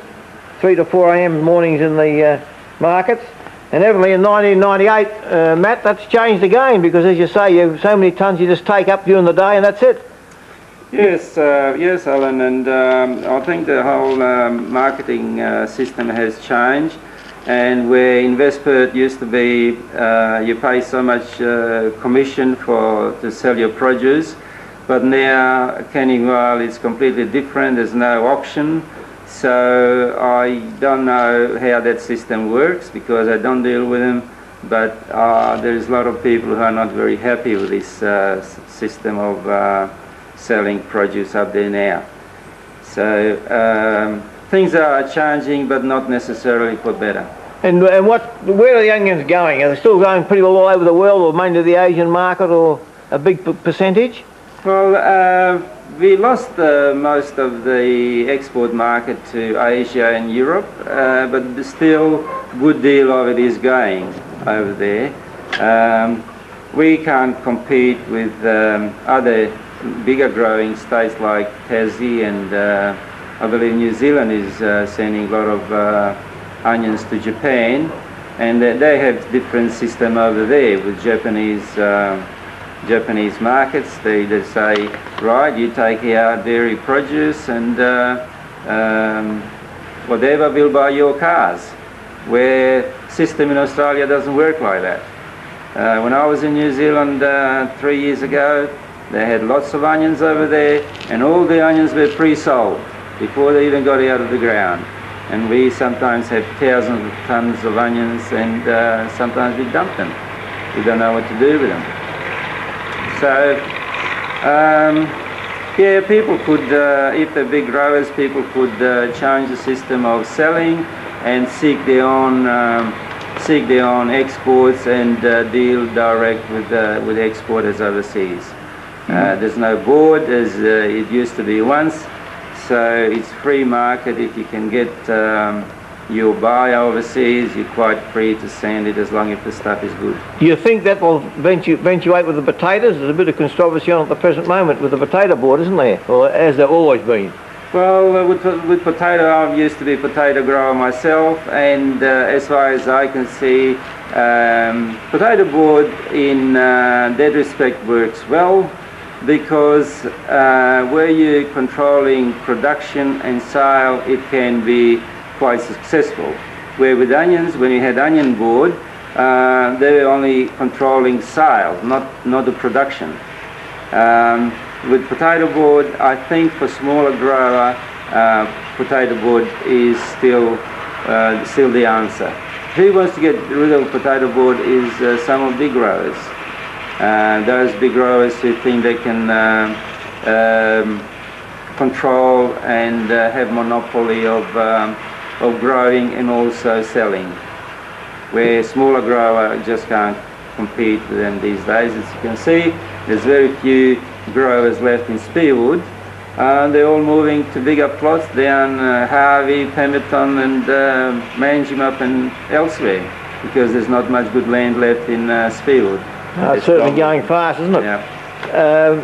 Now let's talk about, you can answer this question, Tom. In the early day, I read that back in the days of the fruit growers, around about 1913 when that started, that the chap by the name of Simpson from the Fremantle markets worked in with Mayor and Brindle's to get what they classified as the Spearwood Globe onion.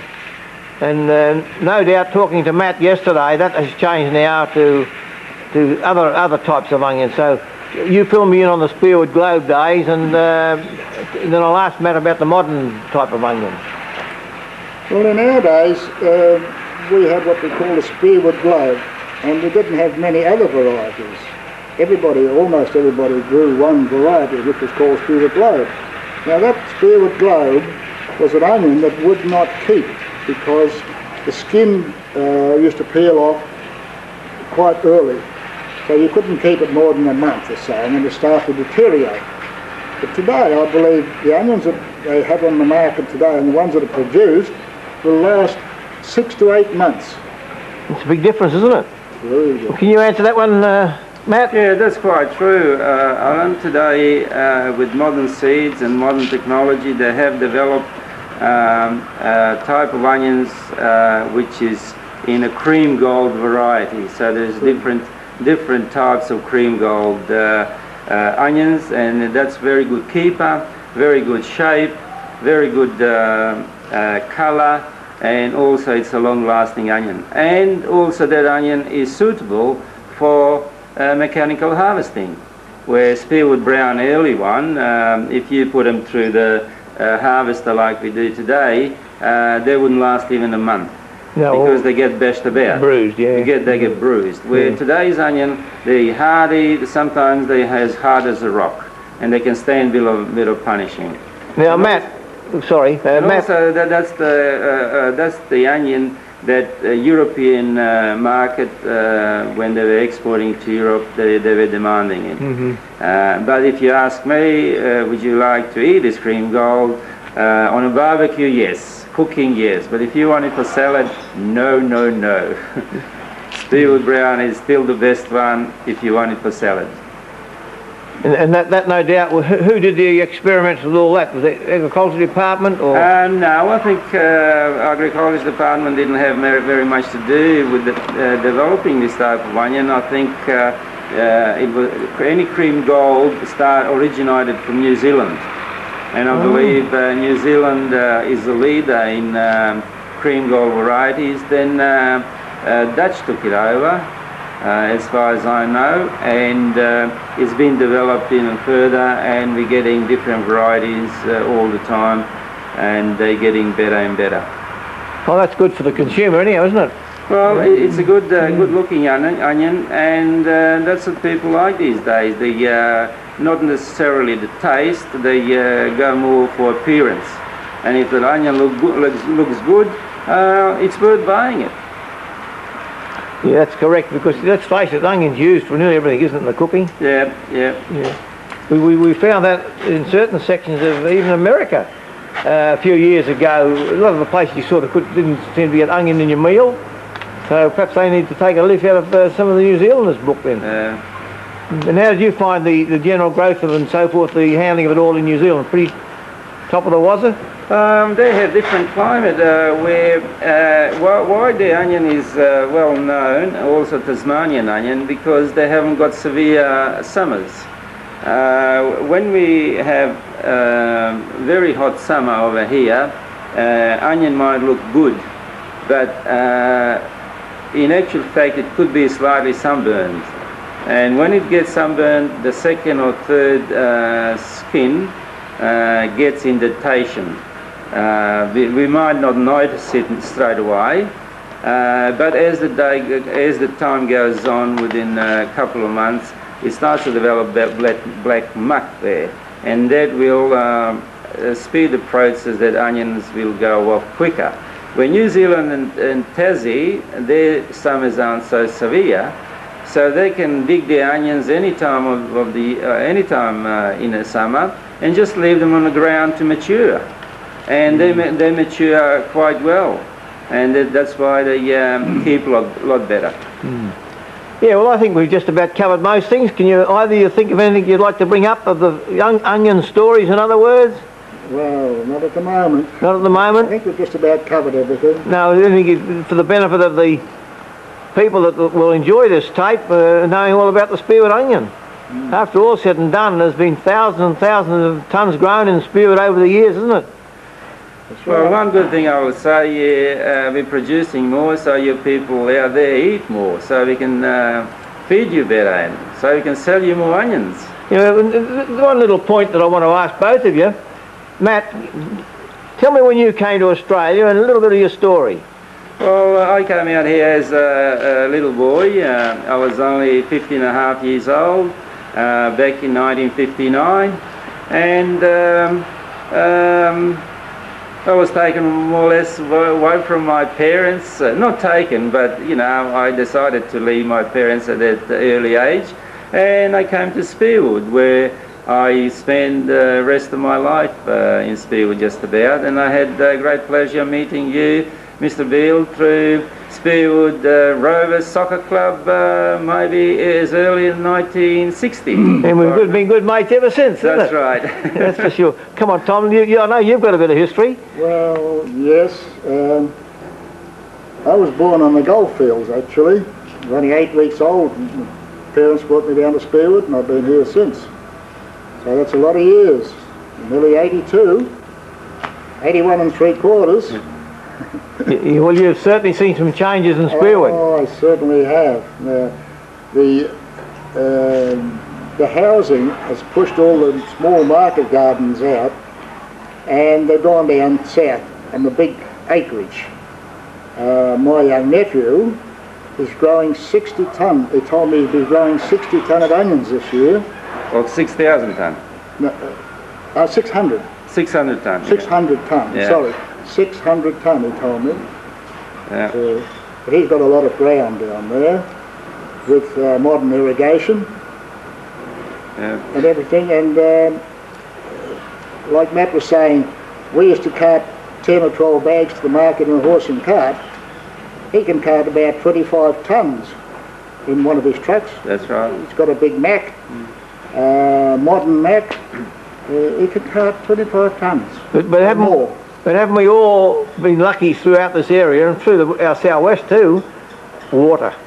We've got a very good underground water supply, haven't we? Yes. I mean, to say, we're only asking you, Matt, coming along in relation to your well and your bore. Give us a little bit of story on that. Well, we are lucky in Spearwood area that we have a very good ground water supply. I'm very lucky that my bore is in limestone. And it's very, very good drinking water, and doesn't leave any stain on shed or anywhere around the place, because it's just very pure. There isn't much iron or impurities in it. But we should be very responsible, as I think all market gardens are, not to use and overuse it, because it's there today but it might not be there forever. So as a market gardener, I try to look after the environment and use water as less as possible, for two reasons. First of all, I like to conserve that water for others who come behind me, and secondly, if I pump too much, it's costing me too much. I have to pay SEC electricity to pump it out.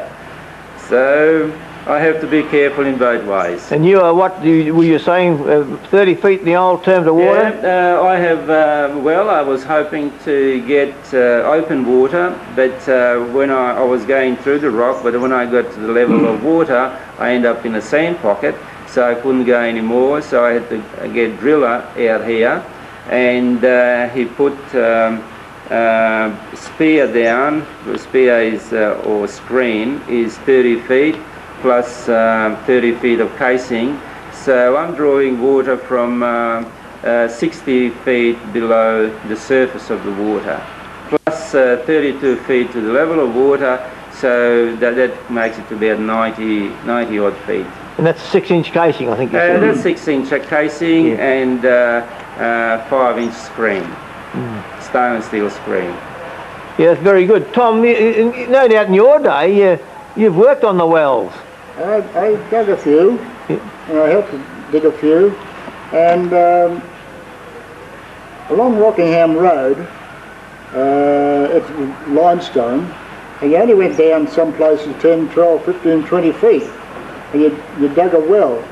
But if you're in a situation like Matt here, where there's no limestone, you've got to go down a lot deeper because there's a lot of sand. Our wells, of course, we only had little gardens, talking about 2-3 acres.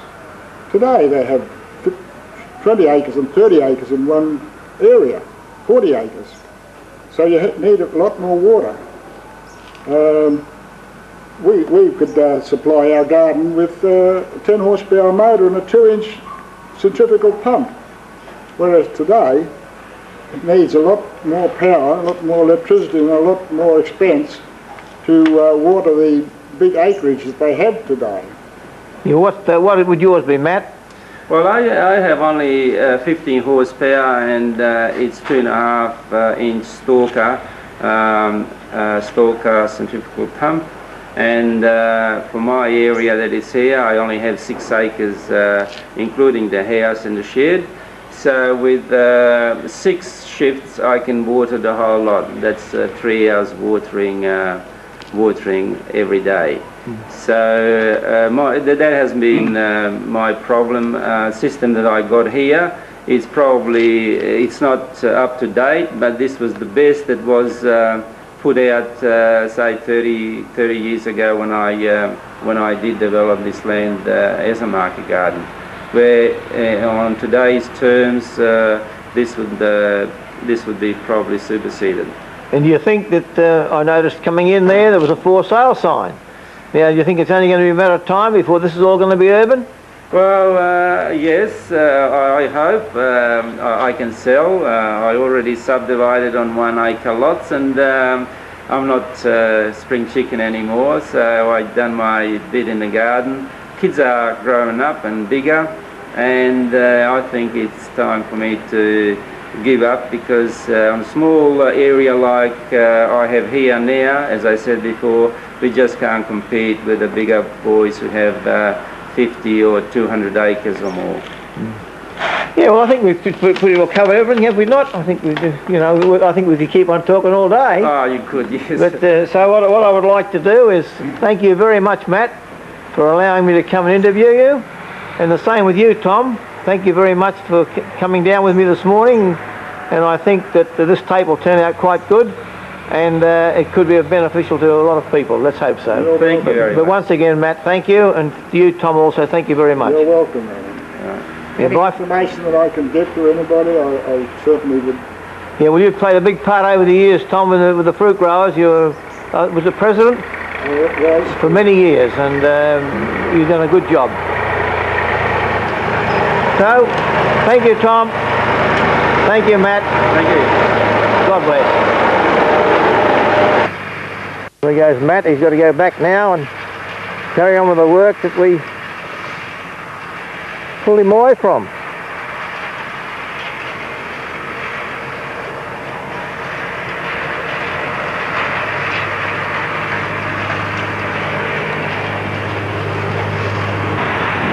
As you can see, the urban development is not far away from Matt's property. So I'd say it'll only be a matter of time.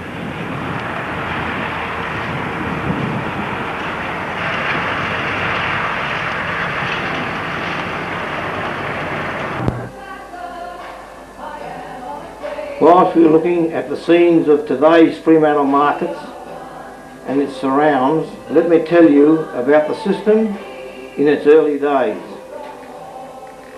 The Fruit Growers Association was also instrumental in changing the marketing system for their products to one that gave better protection against buyers ganging up against them.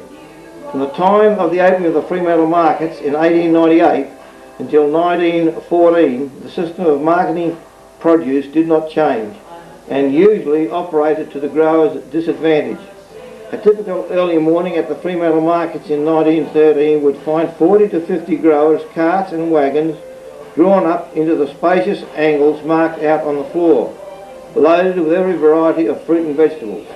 Among the turnouts would be Armstrong from Rockingham, Newman, Anderson, Carrillo and Whittam from Coogee, Semple, Clark and Hammond from Jandicott, Mayer, Bailey, Honeysett, Rod and Flemington from Spearwood, and Pearce from Bibra Lake. Lines of retailers' vehicles were hitched to the rails in the street around the markets, and as the retailers bunched on the footpath to set the prices, they would give the growers gathered inside to agree on the minimum prices they would take. As soon as selling began at 6:30 a.m, the growers were faced with a ring of silent buyers who watched the small trading with housewives and boarding house keepers and waited for the growers to break ranks. Inevitably, one of the growers cracked and dropped his prices, and his fellows were pitched into catch and can selling, taking the prices they could get. Alf Newman's voice carried above all those echoing under the high tin roof, and Alf Mayer slid sovereign after sovereign into his chamois-lined trousers pocket. At the end of the selling, those growers who had fallen behind were left to hitch up their horses and hawk their surplus produce around the streets of Fremantle. Early in 1915, the auction system of marketing was introduced to the markets by Frank Simper, the secretary of the Fruit Growers Association. Simper was a rough diamond who held a high reputation among the growers and was known to have their long-term interest at heart.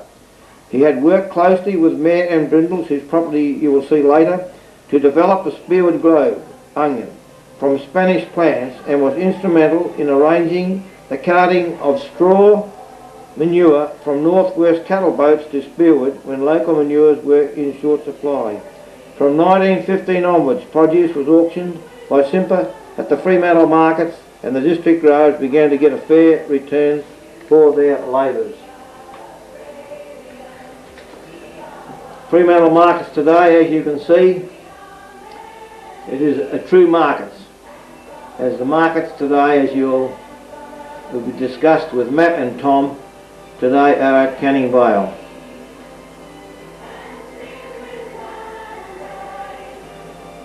This is Bob Budd and his mate holding up today's onions. And as you can see, the Fremantle markets is not that far from the Fremantle Esplanade. So it's in a prime position in Fremantle. Handy the Cappuccino Strip, as it's termed today, South Terrace. Fremantle Technical School, that has also been there from day dot. Many thousands of personnel from the primary schools has gone through these premises in the early days. 6 a.m, sun up, overlooking the markets. And as you had heard earlier, 6:30 is when the markets commenced their auctioning.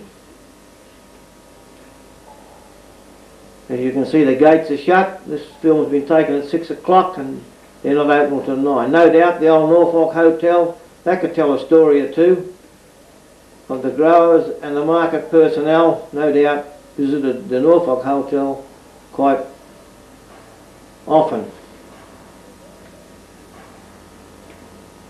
This is the old sections of Fremantle, one of the nicest spots in the world. We discussed that Mayer and Brindles were in the early days working with Mr. Simper on the development of the Spearwood Globe. This modern village is where the Mayer and Brindles property was. And as you'll see in later a shot of it, you'll see the swamps down.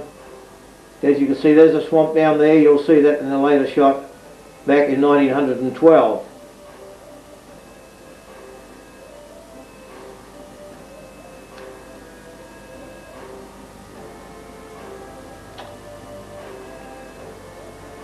In other words, these homes are on the spot of the Mayor and Brindle's garden, George Goodchild's garden. The Sahoys are just a little bit further up. And behind these homes here is where the Mayor and Brindle's home is still there today. As you can see, there's a swamp right down there in the background, and on the front right here is a crop of onions.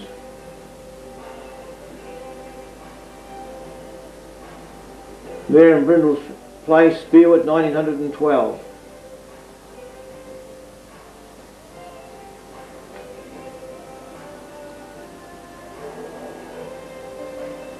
In the old days, they used to have 2 horses in a lot of properties from their gardens to the main road. Reason being, it was virtually only tracks, and 1 horse could not pull the loaded cart, so they used 2 horses until they hit the main road, and then one of their mates took the horse back to their property while the other carried on to the markets. In this particular case, they're carting in a load of wood. They used to cart the wood in and bring back manure.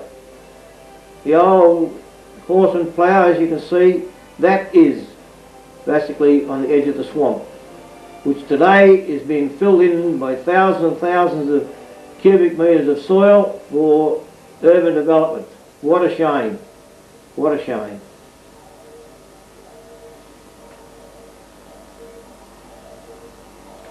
The old Newmarket Hotel. As you can see, there is the horse trough where, whilst the horses were having a drink, the proprietor would go inside, leave the old horse where he was, and he'd also have a drink. And the old saying goes, it is just as well the horses knew their way home, because their owner was not in a fit state by the time he came out of the hotel. As you can see, no doubt that old cart and horse had done a lot of work and carried a lot of produce in from the Coburn area into Fremantle.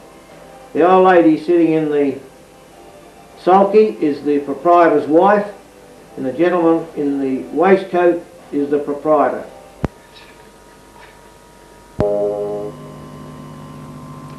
I thank Tom, Matt and the Market Boys for their participation in the making of this tape.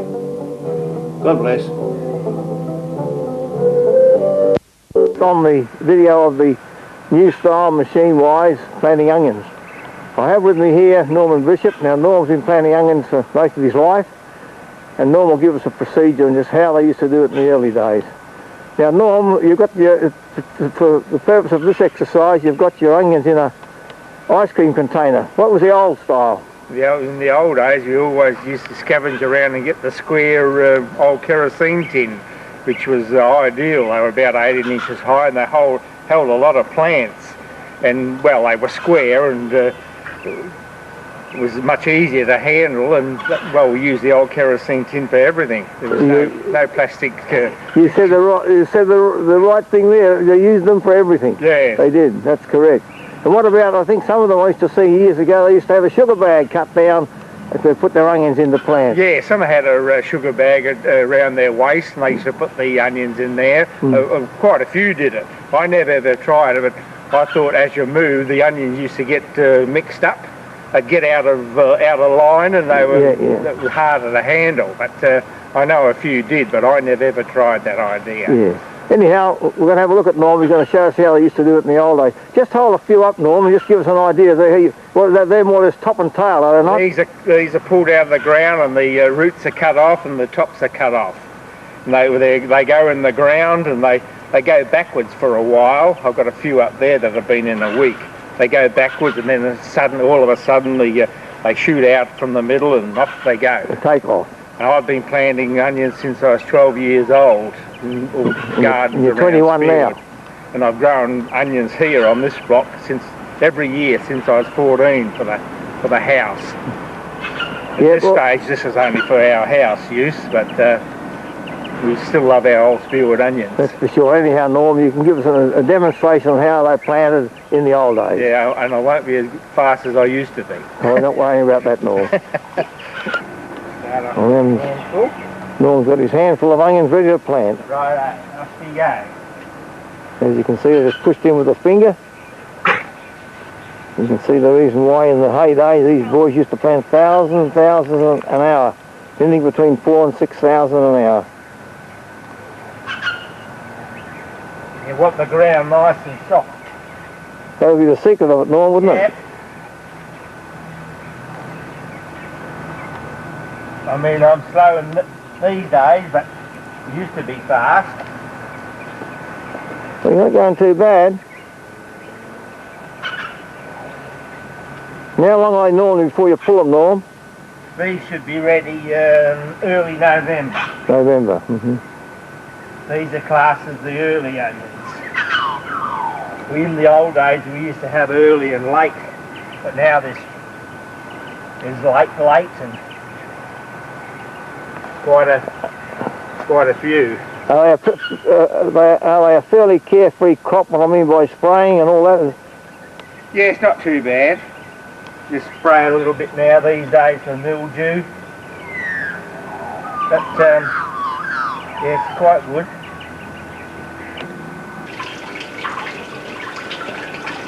Thank you, Norm, for showing us all the methods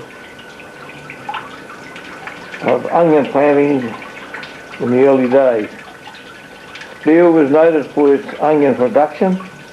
They grew almost all onions for WA usage, and many tons were transported to our east coast as well as overseas. Norm is planting these late July and, as he said, ready for pulling by November. No wonder in the 30s and 40s they called our Spearwood Rovers soccer team the onion growers. A little more of our bygone history.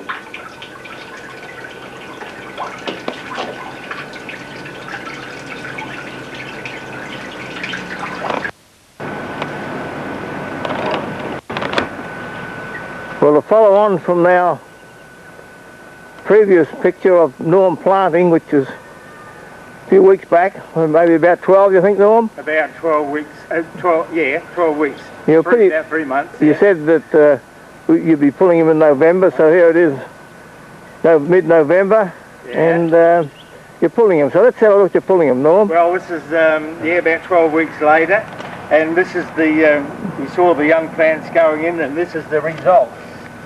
This is the result of those. These are the same onions. The good old Spearwood capulets. And you can see they're not a bad crop at all. No, I think any market gardener would be pretty proud of those, wouldn't they? They're not too bad at all. So, and today I've got my cousin with me, her father won this cup. He won it for 3 years. This is for planting onions in the early days. He won it first in 1925, then 1927, and then 28. Well, that's pretty good. That's pretty good. How about your cousin coming across with you, Norm, and I'll film it to you. There's Norm and his cousin Merle, and the cup that you're going to tell us all about. You got the dates that I mentioned before? No, I'd like you to say whatever dates are. George Smart, Merle's father, George Smart, won this 3 times. This is the cup for planting onions in Spearwood. He won it in 1925, 1927 and 1928 for the record number of plants per day. And where was the property then? In Mel Road? No, that was later. They gardened in Mel Road. This was Hamilton Road. The old home is still standing there. The old stone. Stone building in Hamilton Road still there to this day, the property where that cup was won? Yes. And he died 12 months after in a well in Spearwood. Yeah. Another well tragedy, in other words? Yes. Yeah. Oh, that's very good, Norm, and I appreciate the fact that you went to the trouble to bring the cup, because it gives a good finale to the tape that we're making on the Spearwood onion. I thought you'd be interested in the Very, cup. very interested. And there wouldn't be too many of these around in the district. It may be the only one. Probably the only one. Yeah. Yes. Anyhow, thanks very much, Norm. You're welcome, Alan. And your buzzing cousin. And yeah, I've been planting onions since I was 14 years old in Spearwood, and I'm still going. I'm Yeah. a few years past 14 now, but we're still, But isn't it great to think that cup is still in the family? oh yeah. That's great. Yeah. I'll get a close-up one of the cup.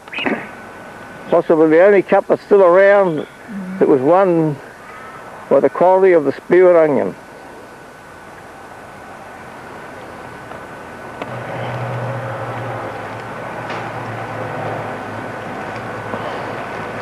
I think you've done that before, Norm. This is how we used to pull them to dry them.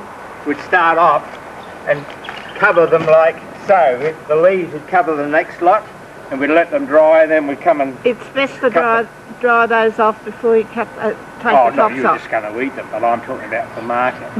I mean, yeah. Yeah. We used to just let them dry, and a lot of onions were exported from Spearwood years ago. So when they dry, that top just falls off, does it? Oh, well, yeah, but we used to just let them dry a bit and then just cut them all, Top and tail them. Top and tail them. I used to get shilling a box. I used to work. I used to be up 5 o'clock in the morning till 8 at night cutting onions. And in those days, the most I ever made was £5. Which in was a day? £5 a day, which was good money for a kid. There's a few boxes, haven't it, Norm? Oh, yeah. 100 boxes? Yeah. Yeah, it's shilling the box. And we had to work, well, hours and hours to get it. Your fingers would be bleeding and onion juice and just cracks in the fingers. It wasn't an easy job. It's a bit different to the on the early section of this film where they're doing it with the onion industry as all machinery. It's all machinery now. Yep. Yep. Okay, Norm, thanks very much. Oh, thank you, Alan. Good. Thanks to Norm and his auntie for allowing me to film the Onion Trophy Cup, which was won by their family several times many years ago. Let's finish with the transport of many years ago, the old horse and lorry. Bye for now. God bless.